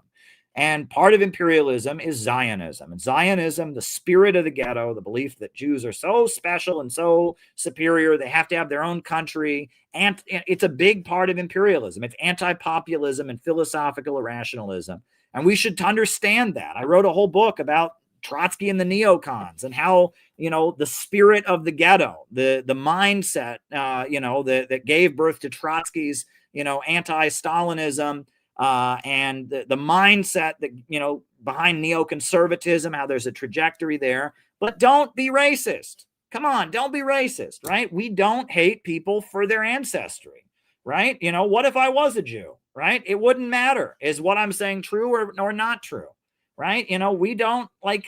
We're not preaching racism here. We're just not doing that. We don't hate anybody because of their last name, because of what family they're from. We are here to build a movement to talk about real issues. And we know what Zionism is, and we know what imperialism, globalism is. And that's what we're against. We're not preaching racism. Exactly. Funky, is this really happening? Are people really this stupid? Right? Is that, they hear me talking against imperialism and Zionism. And they're like, oh, he must be an Ashkenazi. Who cares? Who cares? We oppose racism. We oppose anti-Semitism. Don't be a Borat. Don't be a Borat. Borat is a Zionist propaganda film. And I've got more questions to answer, but I'll just tell you this. The movie Borat, right? Sacha Baron Cohen, who is a Zionist, made this film, right? This propaganda film, basically. It's funny. I mean, it's clever. But basically the film is, it's a demonization of Russians, right? I mean, because it's about a guy from, a former Soviet country, but he's a Muslim. It's a demonization of Muslims and Russians as stupid anti-Semites, of dumb people that are inherently anti-Semitic. And it's this, he dresses up as a Central Asian guy, and he goes around, I hate the Jew, Jew have horns, and he walks around. And it's, first of all, it's a racist lampoon of both former Soviet people and Muslims. But on top of that, it's also, the message of the film is he goes around America pranking Americans and getting Americans to say racist stuff, right? And the message of the film is that deep down, the Americans are just a bunch of Borats. So you have to have an Israel, right? Sure, the Middle Eastern people are bad. Sure, the former Soviet people, the Russian people are bad. But the Americans, deep down, white Americans are just the same as those dirty Arabs and just the same as those dirty Russians. And that's why we need an Israel. It's an attack on the American people. It's a Zionist propaganda film. And it says that Jews are just so magically superior and that all non-Jews are a bunch of Borats. Don't be a Borat. Don't be a Borat, right? Don't be a Borat, right? That's what I'm telling you. Anti-Semitism is socialism for fools, right? It really is. And it is socialism for fools. right? It's not a question of, I've talked a lot about anti-Semitism. Classic anti-Semitism is the resentment of the working class against the middle class, right? It's the stereotypes of Jews are stereotypes of the middle class. And you can see the middle class. You can see the shopkeeper in your neighborhood. You can see the lawyer in your neighborhood, but you don't see the billionaires who actually have the power. And it's weaponizing the resentment of the middle class, of the working class against the middle class. And I've talked about that at length. We are not preaching racism here. We don't hate anybody because of their ethnicity. We don't hate anyone because of their religious background. We are not preaching ethnic or religious bigotry here. And it's like, that's, you heard everything I just said about anti-imperialism and all of that. And that's what you took from this. Is he an Ashkenazi? That's really sad. I hope that you do some really spiritual work, person. I don't want to get over the top, but I just, that really, it hurts me spiritually that you heard me talking about my experience as an anti-imperialist and my trip to Iran and all of that. And you took from that, what race is he? I mean, come on. We can do better than that. We can do better than that. We can do better than that. Don't be a Borat. Come on. Don't be a Borat. Maybe that's a new CPI slogan. Don't be a Borat. Don't be a Borat. Thanks. Thank you, Briggy, for saying what you said. I appreciate that. Briggy is amazing, by the way. We have a member named Briggy for Pennsylvania. She's absolutely awesome. What race is he for real? Yeah, seriously, right? That just cheapens everything we do here, right? It's like when we have people in the chat going on like that, unbelievable. We can do better than that. We can do better than that. We can do better than that. We can do better than that. All right. Anyhow, Brandon said, what's the Club of Rome? And as a Superman fan, why do you think the American way is, or how should it be? And whether or not wages go up, prices will still rise. How do we get prices on goods lowered? Okay, there you go. Okay, so that's 3 questions in one, but it's a good question. I mean, you bought 3 coffees and you asked 3 questions. So first of all, first question, what is the Club of Rome? The Club of Rome is a think tank that met in Italy in about 1970. And it was the British Empire, basically, but it was Malthusians. And they gathered together in Italy, in Rome, and they published a book called The Limits to Growth. And it was a Malthusian manifesto that calls for depopulation and says that we're going to run out of resources. And the book, Limits to Growth, didn't come true. And it's one of the greatest lies. I mean, it said that we would be out of oil by the early 90s. And the thing is, if we were still extracting oil in the same way we were in 1970, that would be true, except we don't. We've invented deep sea drilling. We've invented hydraulic fracking, and there's loads of oil in deep sea and hydraulic fracking. And, we extract oil in all kinds of different ways now. And it's a lie. And it assumes that human beings will always interact with nature in the exact same way they are now. And it just says, oh, there's not enough of that. And it's a historical fallacy, right? For example, right, if we were, in Haiti, an underdeveloped country, a Caribbean country that's been under the gun of imperialism, right? Under the gun of imperialism, Haiti, they are impoverished. They don't have electrification. So a lot of people burn wood and charcoal to heat their homes. Now, if we were still doing that, if the whole world, if the whole population, if the whole planet was still doing that, we would have run out of wood, because there's not enough wood in the world for everyone to heat their homes with charcoal, with firewood. But we don't. We use oil, we use natural gas, we use electricity, because we've changed the way we interact with our environment. And yes, if we were still extracting oil in the same way we were in 1970, we would have run out by now, but we're not, right? And nuclear energy, right, is very exciting. Fusion energy is very exciting. And the pessimistic view of the Club of Rome is that overpopulation and overconsumption, we need to stop growing. We can't have economic growth because it's bad for Mother Nature. And what that's really about is that Wall Street and London can only stay at the top of the world if the world stops growing. But after the Second World War, there was a wave of anti-colonial struggles, and all kinds of countries broke out of the domination of Wall Street and London and started growing. And as a result of, China rising and the Belt and Road Initiative and all these things that have happened since then. I mean, starting with, Kwame Nkrumah and the Cuban Revolution, and all kinds of countries are no longer under the domination of Wall Street and London anymore. They started building. And if that happens, Wall Street and London are not going to be the center of the world economy anymore. We're going to have a multipolar world. It won't be centered around the West. And because of that, they're threatened by growth. They want to stop growth so they can stay at the top. That's the first thing. Second thing, as a Superman fan, why do you think the American way is, or rather, what do you think it should be? Well, so Superman, right? One of his slogans that he used in the early Superman, I think it was more in the 50s that they used this, but I think it was, right? Superman was invented in 1939, just as World War II was starting. Two comic book writers in Cleveland, Ohio, invented Superman. And Superman was a leftist. He went around supporting striking workers. His nemesis, his arch enemy, was Lex Luthor. He was a ruthless capitalist. He was anti-racist, and he fought the Ku Klux Klan. And he Man of Steel is Stalin, right? That's how you say Stalin in Russian, right? Man of Steel in Russian is Stalin. He was very much a leftist icon, part of the Roosevelt coalition, a popular front figure. Now, in the 50s, one of the slogans of the Superman comic books was that Superman stood for truth, justice, and the American way.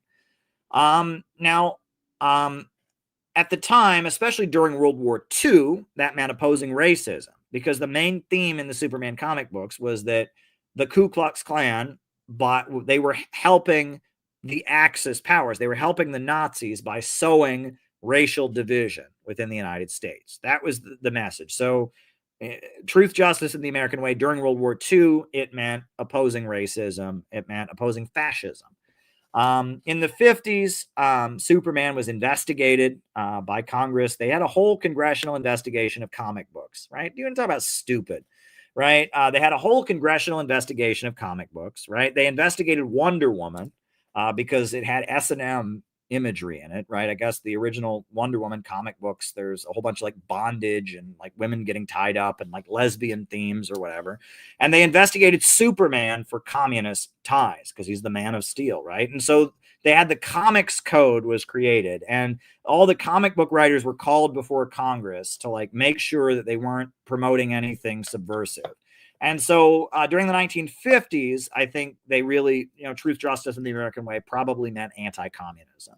And they probably had Superman fight communists or whatever, because they were accused of having communist propaganda.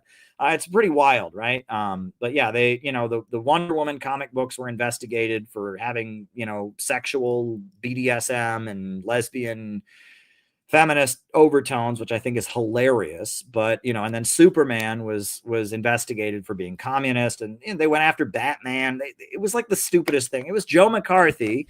If you want to be popular, investigate Hollywood, investigate comic books, investigate something that'll get you on the front page of the newspapers. And so, yeah, little known fact, during the 1950s, they dragged all the comic book companies before Congress and investigated them. And so they invented the Comics Code, right? The Comics Code, which was created, the Comic Book Magazine Association. It was like to make sure that comic books were not promoting anything that was deemed to be subversive. And that happened during the 1950s. You can read all about it. It's very interesting. I like to emphasize the leftist roots of Superman to make a point, because when communism was really, really effective in America, right? It was the Popular Front years. And that Superman, you watch one of those 1980s Superman movies, you feel good, right? One of the movies, Superman gets rid of all the nuclear weapons in the world. And, you just feel good when you watch a 1980s Superman movie with Christopher Reeve, who I guess Christopher Reeve was kind of an anti-imperialist. He supported Salvador Allende and was opposed to the coup in Chile. And that, you watch one of those 1980s Superman movies, you just feel good. That was the feeling that you got from communism in the late 30s, right? The Communist Party convention, in 1939, this was the 1939 National Convention of the Communist Party in Madison Square Garden. I will show you the image on the screen. I've shown it many times, right? And this was what this was what the Communist Convention. Let me hold on.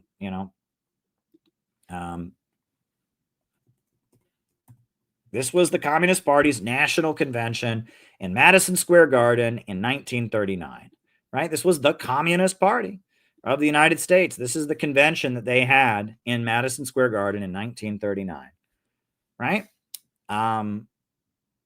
It was beautiful, right? And they had Abraham Lincoln, the leader of the struggle to defeat slavery. And, it says security and democracy, right? And then they have Lenin and Stalin, smaller, but Abraham Lincoln at the front. And it says friendship between the peoples of the USA and the USSR, right? And that vibe, does that sound like hate to you? Does that sound like, is that a curvy, knifey hammer and sickle? Is that guillotines and red flags? No. Is that preaching vengeance? Is that eat the rich? No. I went to a DSA meeting right before the pandemic, and I literally saw multiple members of DSA had guillotine necklaces. I mean, it's sickening, right? I mean, DSA is a pretty lame and not a very radical group, but yet at this meeting, I saw a number of DSA members, they had guillotine necklaces around their necks, to celebrate the death penalty, right? To celebrate the vengeance of the French Revolution. It's sickening. That's Trotskyism, right? The celebration of vengeance. But communism changed. Stalin rescued communism from the nightmare of Trotskyism. And if you read Reuben Osborne and his great book, Freud and Marx, A Dialectical Study, and you read his very good book, The Psychology of Reaction, you'll understand that Stalin pivoted communism away from kind of the vengeful leftist aesthetic. He brought back the Russian Orthodox Church. He made films glorifying the great czars like Ivan the Terrible. This is, and during World War II, right? In order to unify the Russian people, Stalin made a movie, not about some kind of revolution, but about, about a great czar. I'll put on clips from that movie. This is a clip from the classic Soviet film, Ivan the Terrible. I will put, keep in mind the Bolsheviks had at first tried to abolish religion in the USSR, but Stalin, not only did he bring back, the Russian Orthodox Church, but he actually made a film to glorify a great czar who had unified Russia. I'm going to put some of that movie on. This is the movie they showed all across Russia to inspire people about their history and about pride in their ancestry and to defend their homeland from the Nazis. Right? It's very, very beautiful. Here, I'll put it on. This is from the movie Ivan the Terrible. It's just amazing.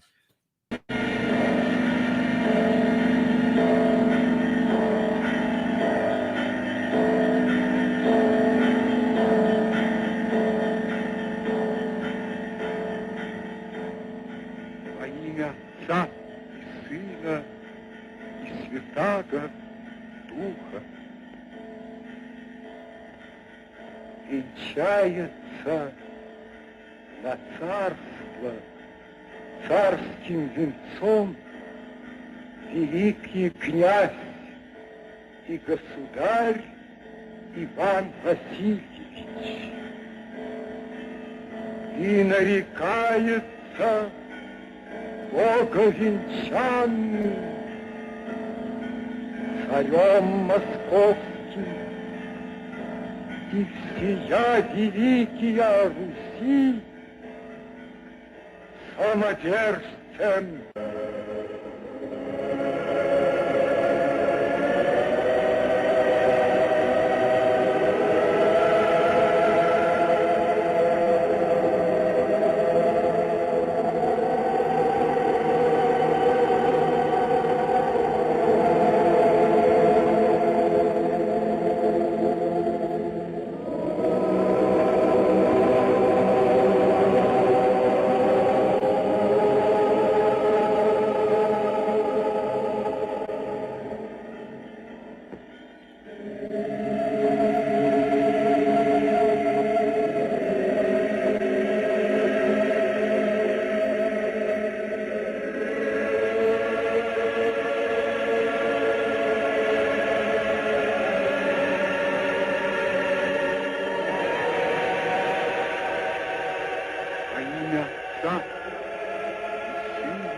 You know, they made that movie about a great czar, you know, with a lot of religious imagery in it, you know, to inspire the fight against the Nazis, to hold the homeland together against the Nazi invaders. Very, very powerful.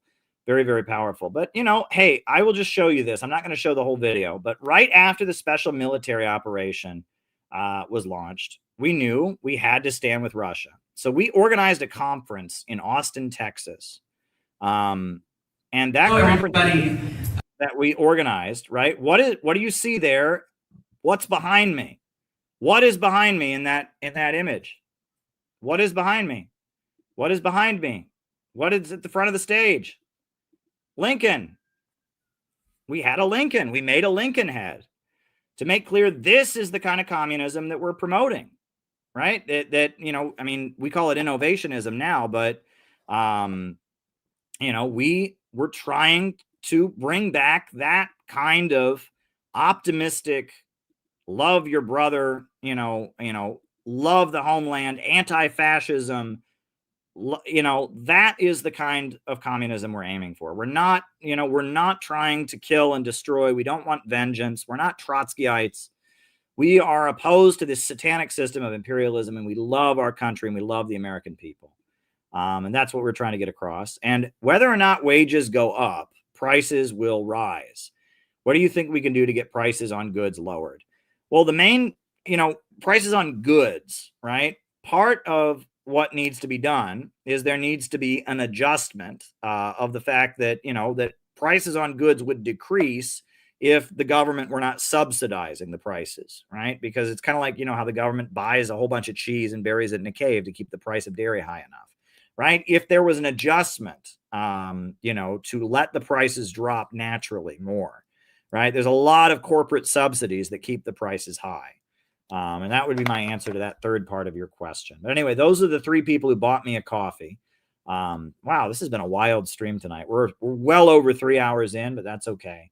So I've got more questions to answer. Haven't been any Rumble rants, but there haven't been any Cash Apps, but there have been a couple Rumble rants. But if anyone else has any more questions, you know, tomorrow I am, you know, I'm not getting up early tomorrow. You know, there's no church tomorrow. The church I go to is not having services tomorrow. So I'm, you know, I'm not, you know, having to get up early and run to Manhattan like I normally do. So, you know, if you want to ask me more questions, get me talking while I'm here.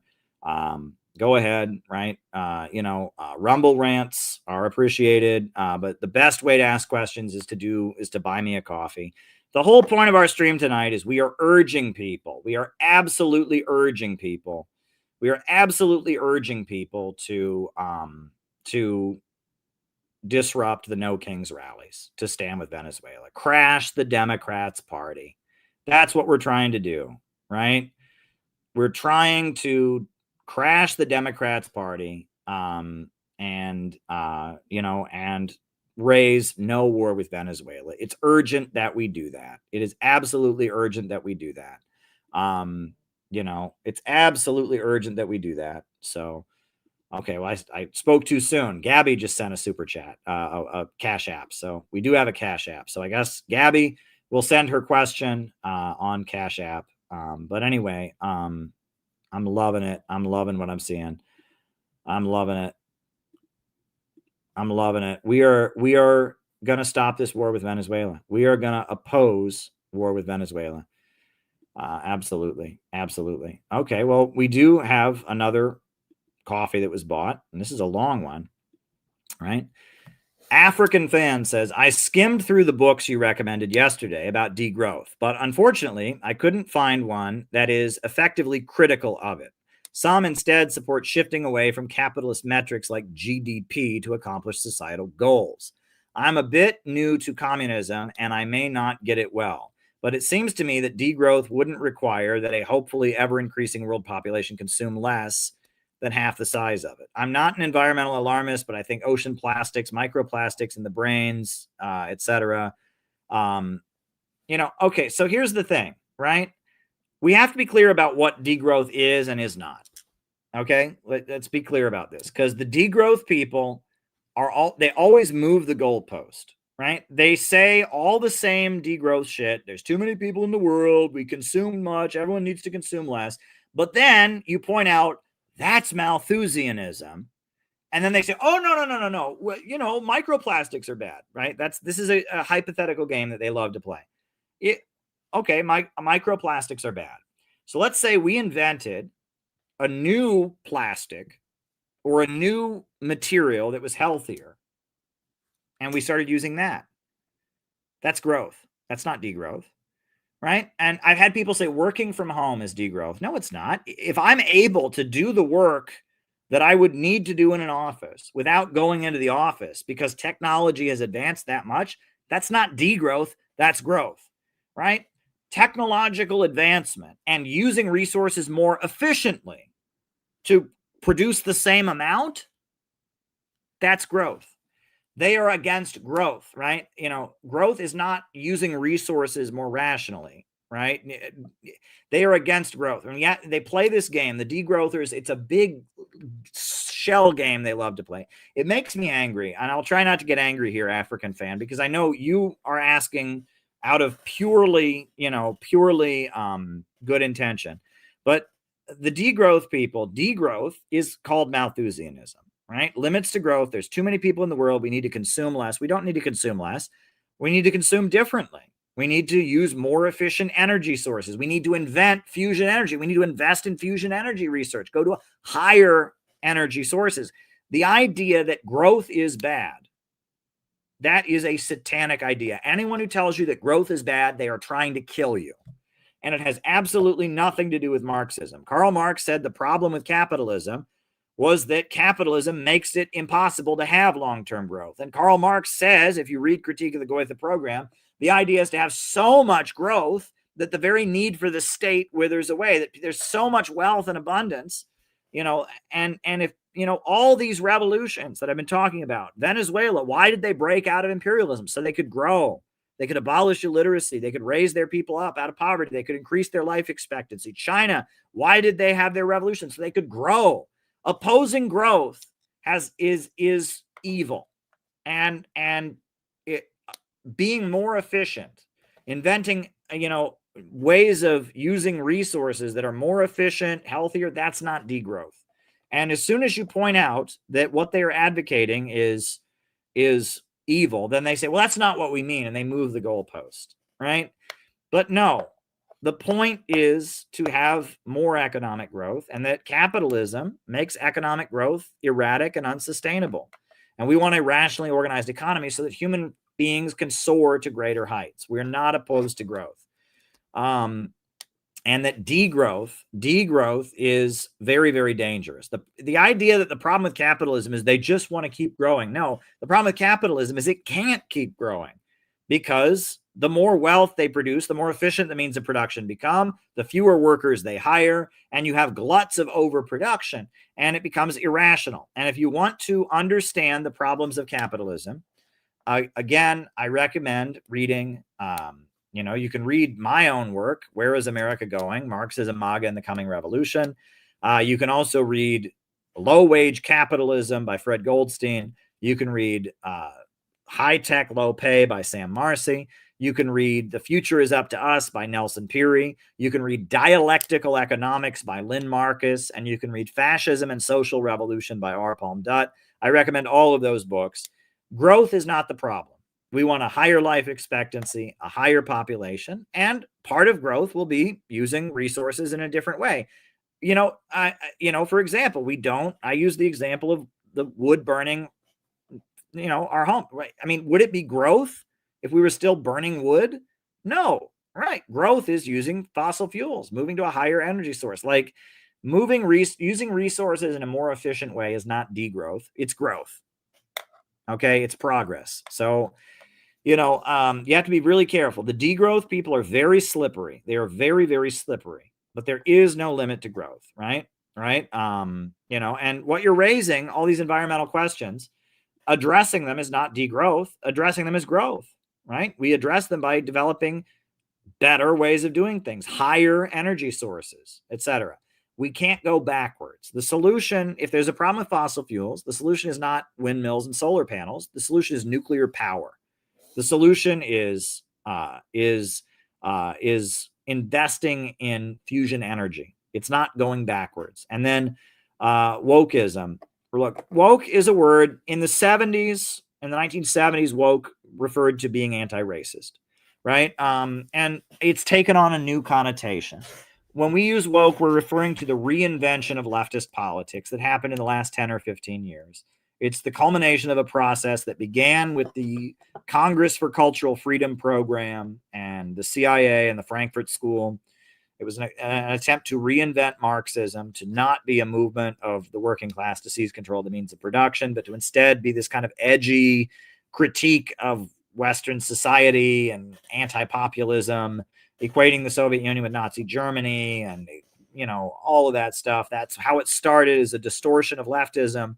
And then it became the color revolution industry. And then from there, they brought the color revolution apparatus home during the Obama years to build a mass movement to force degrowth and to force, the low wage police state on the American people. They kind of built a mass movement, and that mass movement that believes in identity politics. If you were, for example, in the 70s, if you were woke, a lot of the things you believed, the woke people would now condemn you for. The woke people hate Black nationalists. They call them hoteps, and they hate the Nation of Islam. They hate Chairman Omali Yeshitela. Wokeism is not just being conscious of racism. We're referring to this kind of liberal Trump derangement syndrome, cancel culture movement that is very pessimistic and very anti-human and very anti-working class. And we are very critical of that. And we need a government of action to fight for working families. And we're not motivated by vengeance. We're not motivated by trying to hurt other people and try to tear people down. We're motivated by love, and love of country, love of community, love of family, building a whole new society.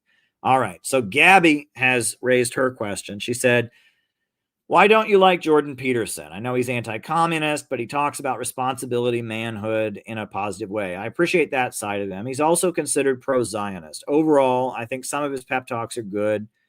Yeah, I don't hate him. I think about the same thing. When he talks about economics, he has no idea what he's talking about. But at the same time, some of his stuff is just basic clinical psychology.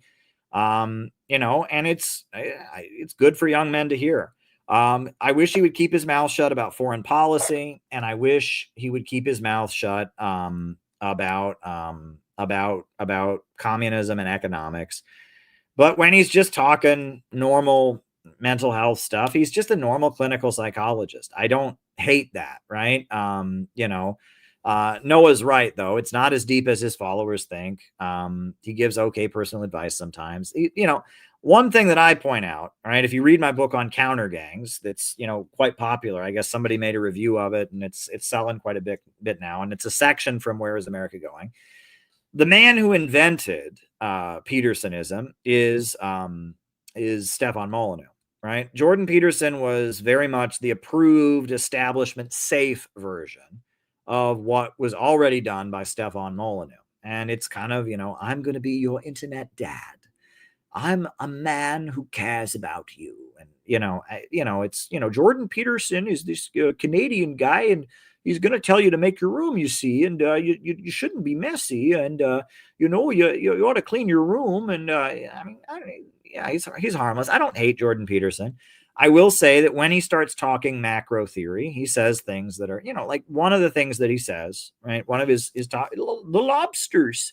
Lobsters have hierarchies. Some lobsters are better than other lobsters, and so some people are just naturally better than others. And well, human beings have it in our genes to create hierarchy, just like we have it in our genes to run, right? But we don't run all the time. We run when we have to. And yes, human beings have the genetic capacity to create hierarchies, but you'll notice that throughout 8,000 years of human history, the hierarchies change. We don't live in tribes anymore. We had feudalism, we have capitalism. That hierarchy is something humans have the ability to do, right? In hunter-gatherer civilization, which is the majority of human existence, we had almost no hierarchies. And there was kind of a hierarchy in the tribe, based on the elder people, especially elderly women. Older women got, higher treatment, and the people who did the hunting, maybe they got the best cut of the meat of the thing that they killed. But other than that, the tribes were very egalitarian.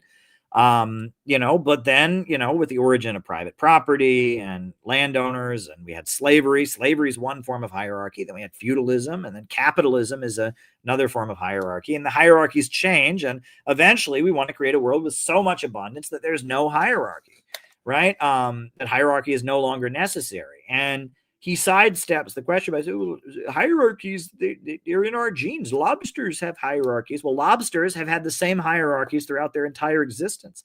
Lobsters don't change the way they interact with their environment. They have been lobstering the same way for thousands of years. But human beings have the unique ability to innovate and reinvent our relationship with nature.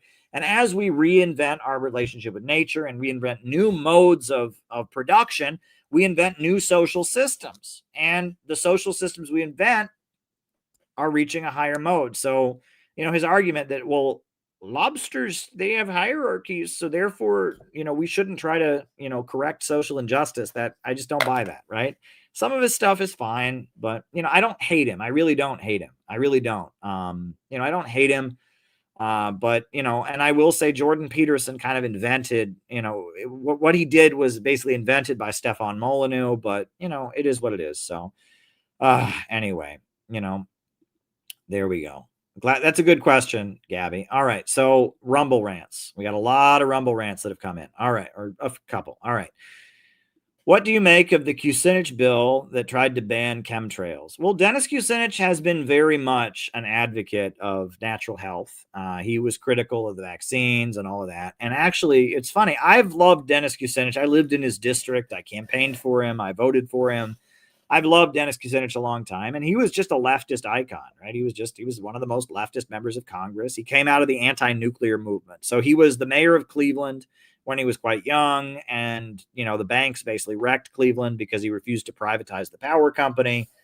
And so after that, he kind of was out of politics, and then he was protesting nuclear weapons. He was part of the Sane Freeze anti-nuclear protest movement that happened, and he was very, very good friends with the Communist Party in Cleveland, the Communist Party USA, Rick Nagin, and people like that. And he eventually got elected to Congress. Here, I'm going to have another lychee.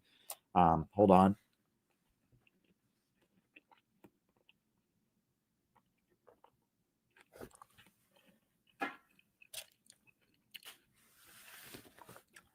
He eventually got elected to Congress. I love Dennis Kucinich.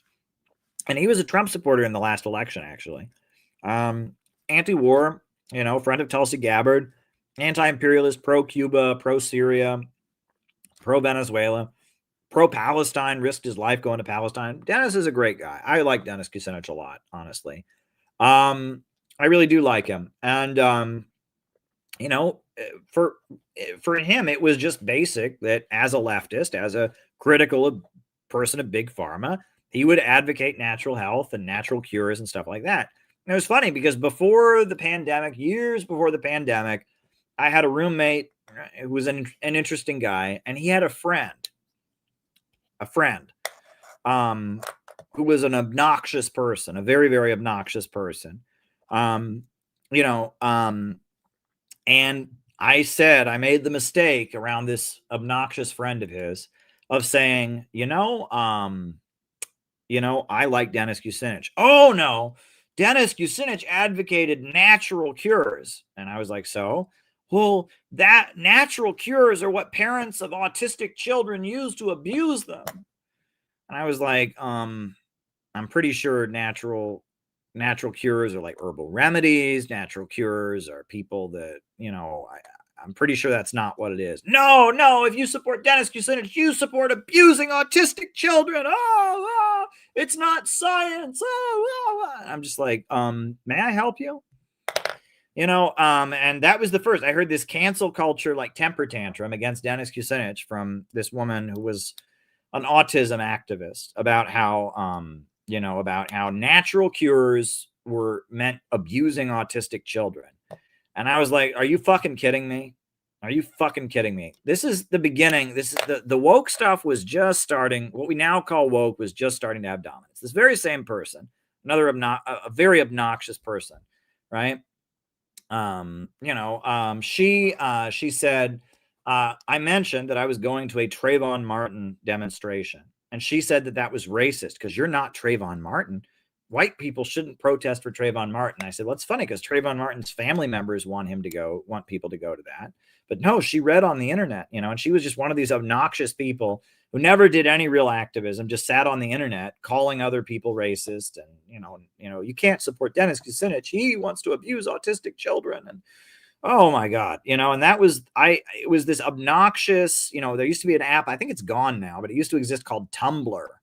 Tumblr. And, and it was like, they were arguing about who's the most privileged and, oh God. And, she gave me this rant against Dennis Kucinich for supporting natural health and stuff like that. And I like Dennis Kucinich. I think very highly of him. And him talking about chemtrails and stuff like that, that sounds like Dennis. And I love Dennis. And Dennis, he's like me. They gerrymandered his district out of existing. And he's anti-war, and he realized that Trump was more anti-establishment, even though Trump has been an awful president so far. I'll be honest. I'm not happy with what he's done, but he realized that Trump at least had the potential to go anti-war, and he was friends with RFK. And, so there you go.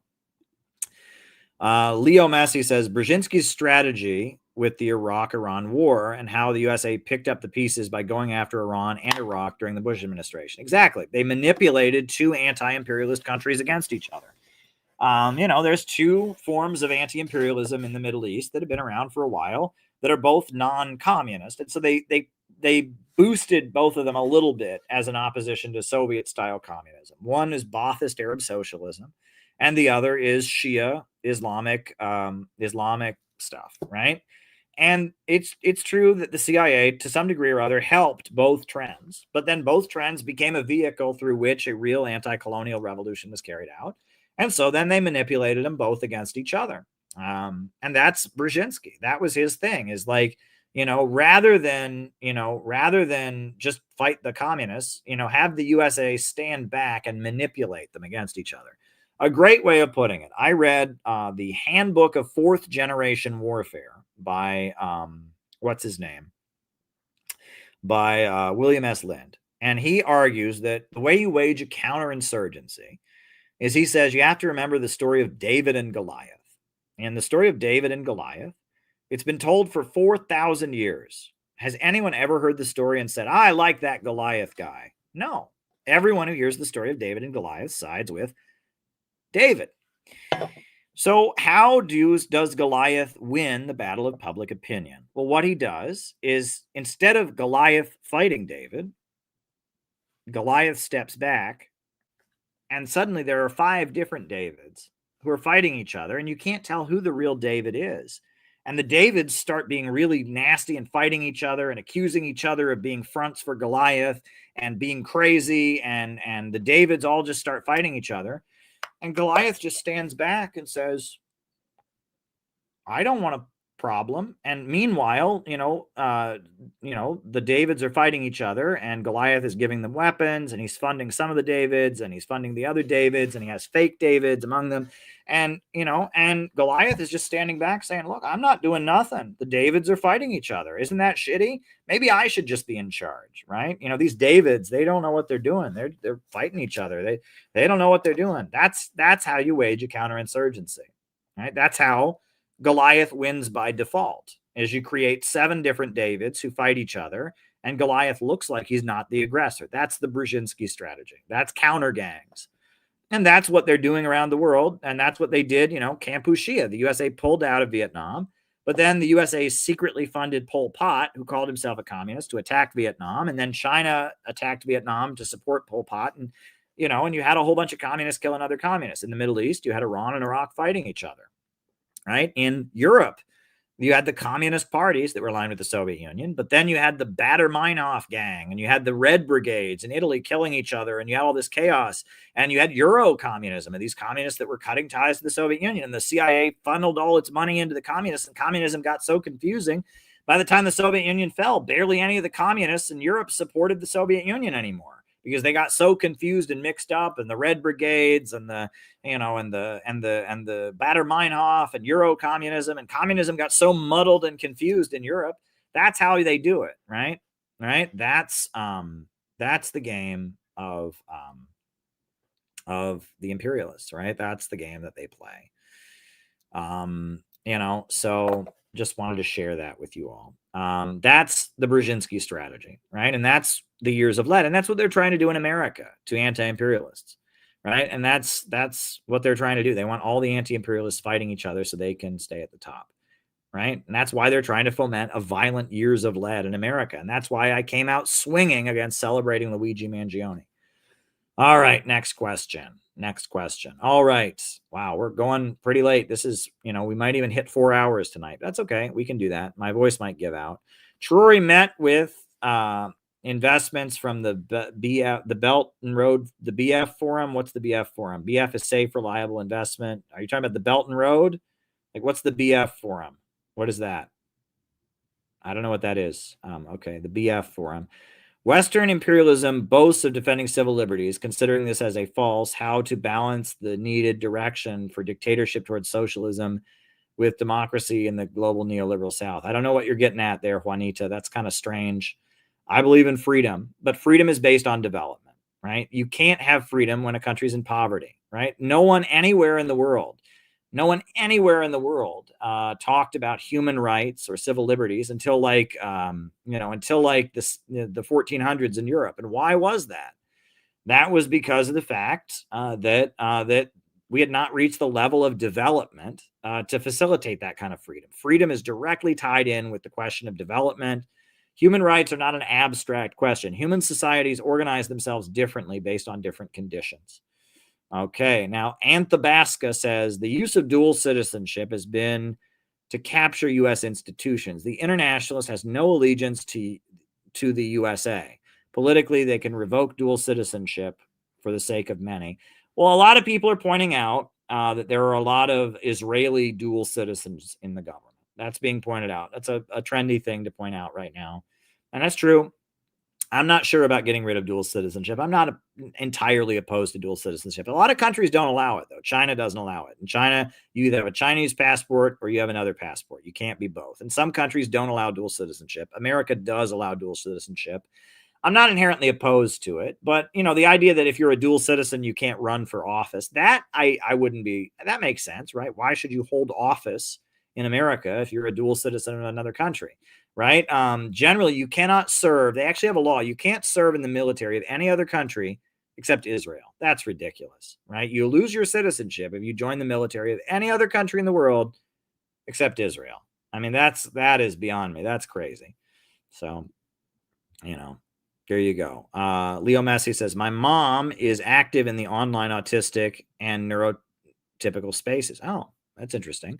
Okay. I think a lot of the natural remedies thing stems from it's used more as a substitute for therapy, not as a complement for treatment. Well, I'm not saying, you know, just to be fair to my old roommate's friend, there are probably parents of autistic children who do, use natural remedies in an inappropriate way. And I'm not for that, obviously. But the idea that all natural health is just a conspiracy to abuse autistic children, that's ridiculous, right? That's ridiculous. And, when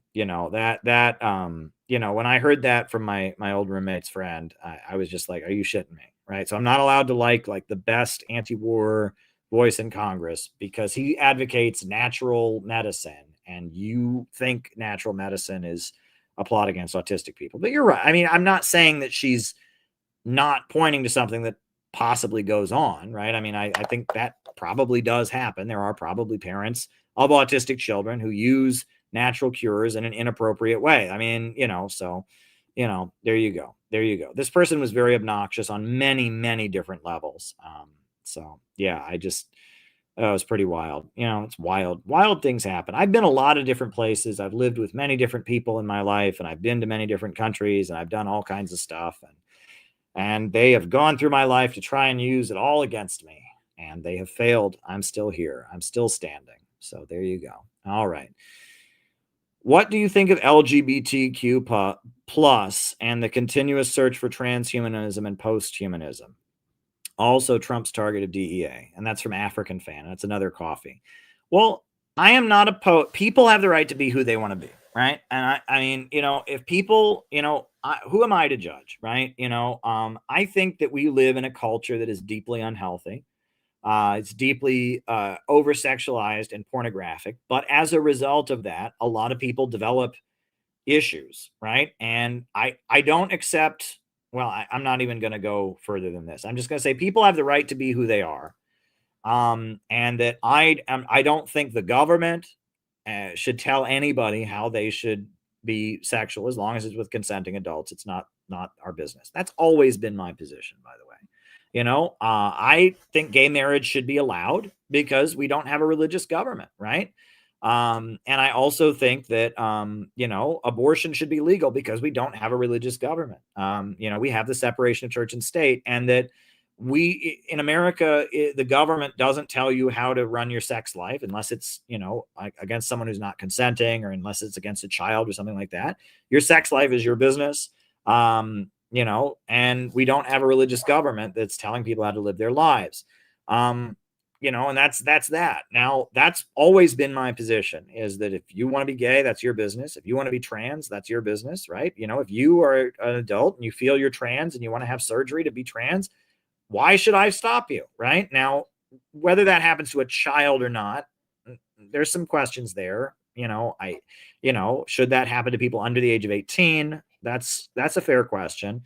Women's sports and other things. Yeah, there's some fair questions there. But as far as should adults be able to be LGBT in their own way and not violate the rights of anybody else? Sure. I would, it doesn't affect me. It's not my concern. Right. And I grew up in a very conservative small town where there was a lot of bullying, a lot of anti-gay hate. And I always sympathized with the LGBT community because there was so much bullying and hatred for them. I was in locker rooms and I remember hearing the guys in the locker rooms, if I ever meet a gay person, I'm going to kill him. Yeah, well, if I ever meet a gay person, I'm going to beat him up and then kill him. And I hated that, right? I didn't want to be like that. I hated that kind of, and it seemed like when you were a teenager, in order to prove how masculine you were, it was like your duty to just show everyone how much you hated gay people, right? Because if you didn't hate gay people and want to murder them and kill them, then you might be a gay person yourself, and then you weren't a real man. And I really didn't like that. It's really, really stupid, right? I really, really don't like the anti-gay, ultra-masculine culture. And we don't have a religious government in America. If you think that LGBT is wrong for religious reasons, that is your right. You have the right to do that. The right to feel that way and the right to teach your religion to your kids. And I respect that, but, I don't think that there's anything, I don't think that the government in the United States should be stopping people from being LGBT. I don't think that, gay marriage shouldn't be allowed. I don't have an issue there. I will say the culture has really dramatically shifted to the opposite of the way it used to be. And that, like I tweeted out, the biggest cancel I've ever gotten is I tweeted out, if you oppose gay marriage or oppose abortion, I might disagree with you, but you're still my comrade. And we need class struggle, not culture wars. That's all I said. And I got 1,000 retweets. I got the biggest cancel I have ever gotten. All these people tweeting at me, you want to work with people who want to murder me. And they were saying all kinds of crazy shit. And some of the stuff they said, it was like crazy. They said things like, of course, a white man would say that. Well, a lot of non-white people are against abortion and against gay marriage, but apparently only a white man. I mean, like what's white about that? If you ever met, there's a lot of very religious people of color. There's a lot of very religious women that are socially conservative. And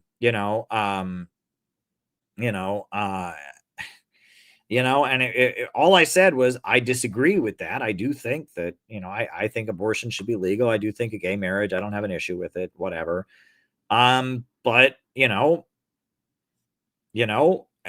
not, something that I'm going to end a relationship over. And a lot of black nationalists I really respect, are very opposed to abortion and opposed to gay marriage. And, I do say one can say that they feel something is wrong for religious reasons, but not bully anybody else, right?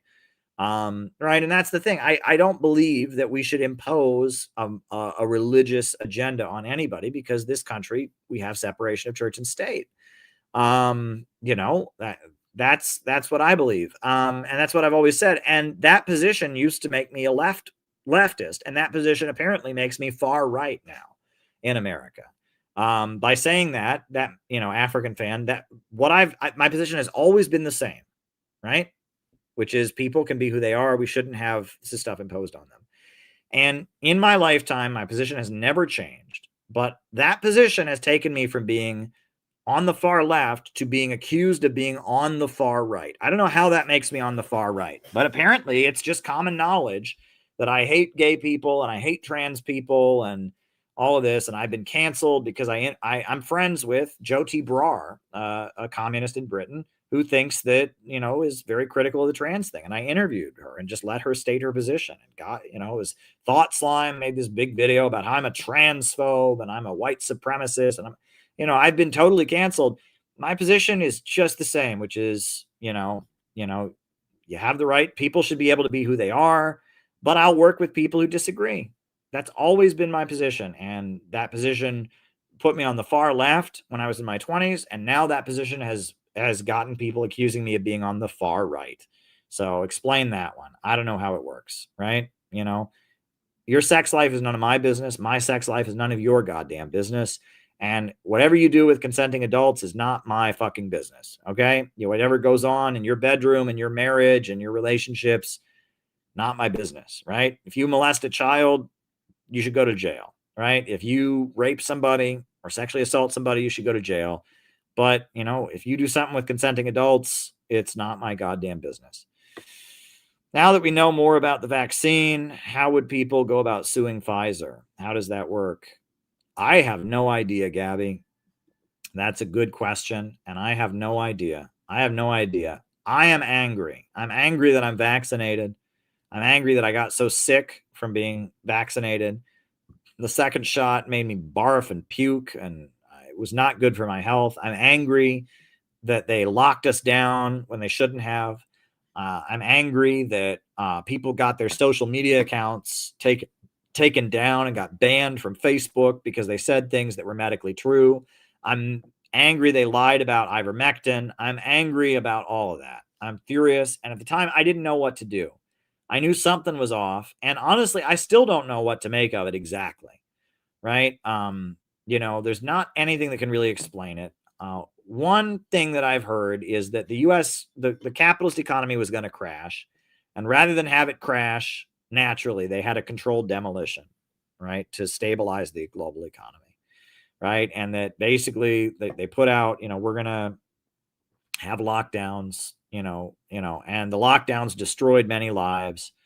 A lot of people committed suicide. A lot of people had mental health issues. The lockdowns were awful. I'm lucky, my life circumstances, I was able to be in a good position. But, I'm very angry at what they did to us with that pandemic. And the kids are damaged for life by it. It's infuriating. But how do we sue and win? I have no idea. I have no idea what to do. And I'm glad that RFK is in the government. As much as RFK is bad on Israel, and the fact that RFK is somebody who stood against that, I'm glad he's in the government, right? I'm glad we have somebody who at least realizes about how we got scammed and how we got manipulated. I'm glad we have somebody in the government who can stand against that. So I don't know. I am, and I'm also mad at all the leftists that went along with it. And I will say,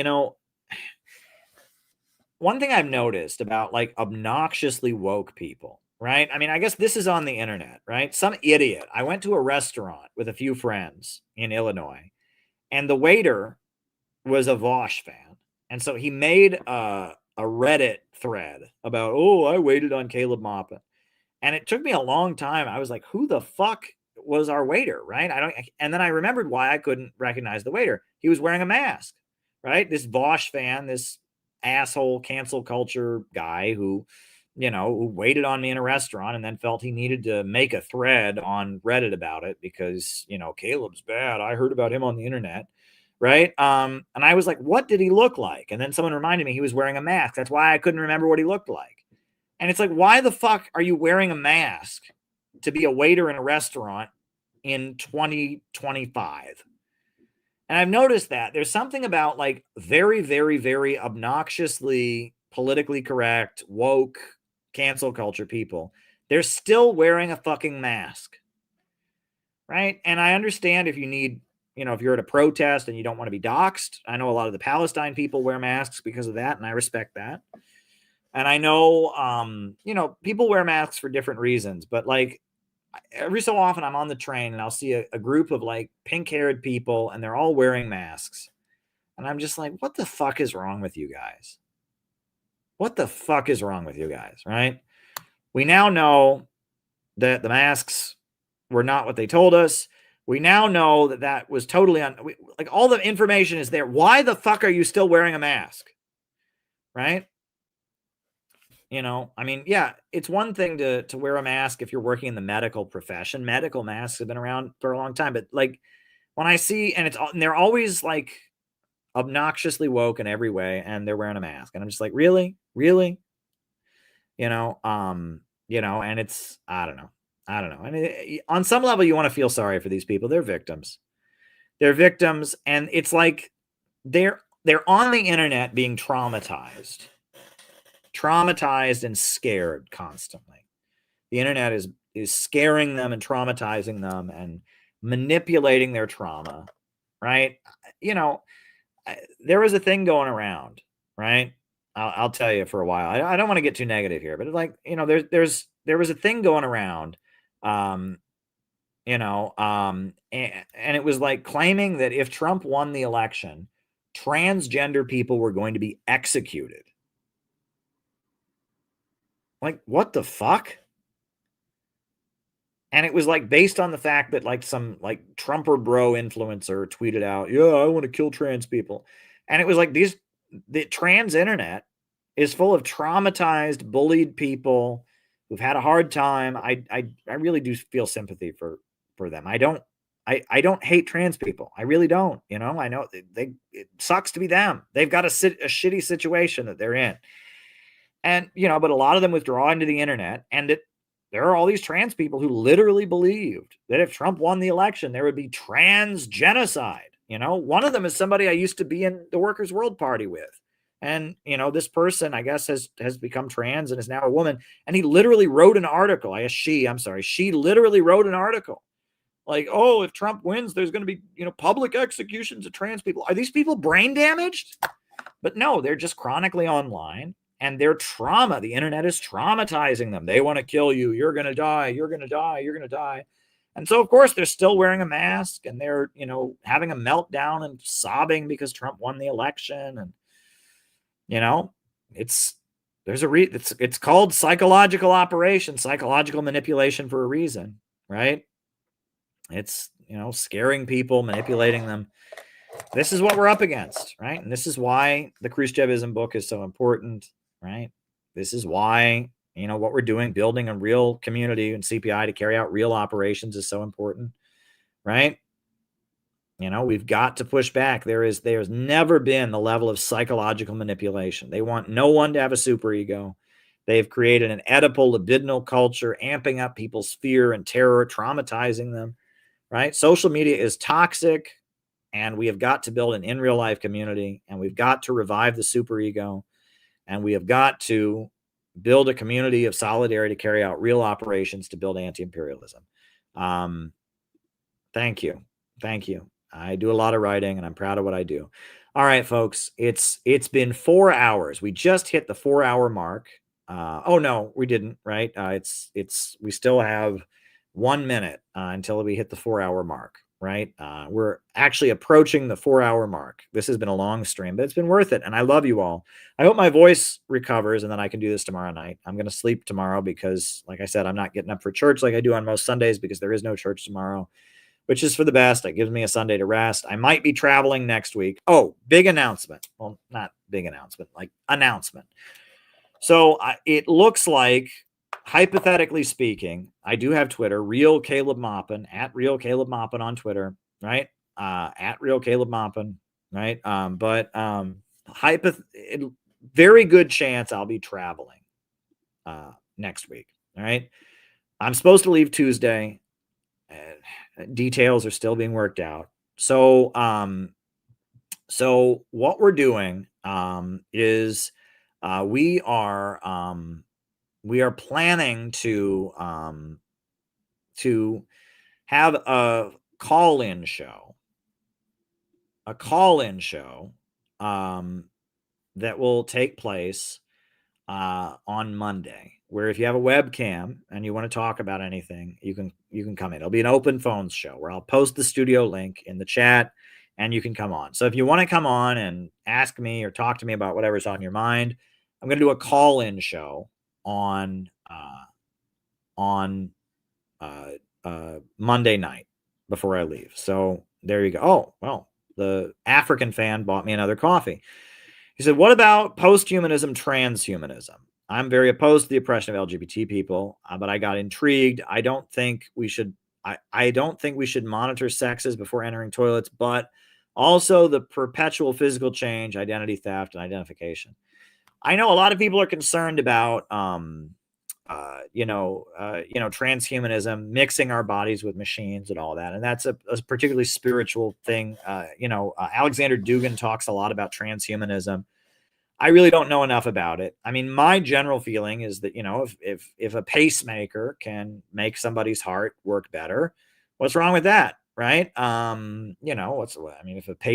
somebody can get a pacemaker to make their heart work better, what's wrong with that? If we can give somebody a robot foot, if they get their foot shot off and we give them a robot foot, what's wrong with that?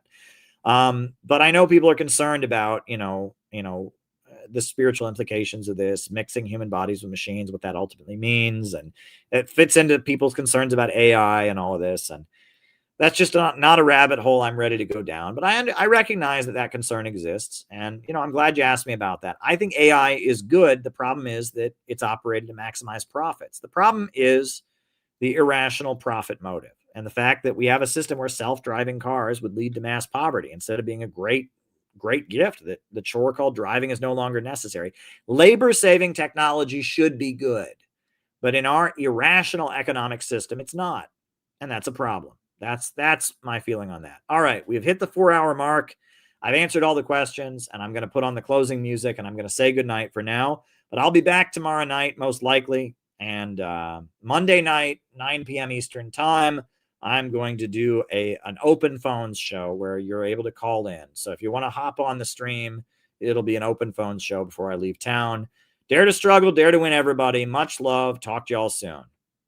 New upsurge in the struggle against U.S. imperialism is now emerging throughout the world. Ever since World War II, U.S. imperialism and its followers have been continuously launching wars of aggression. But the people of various countries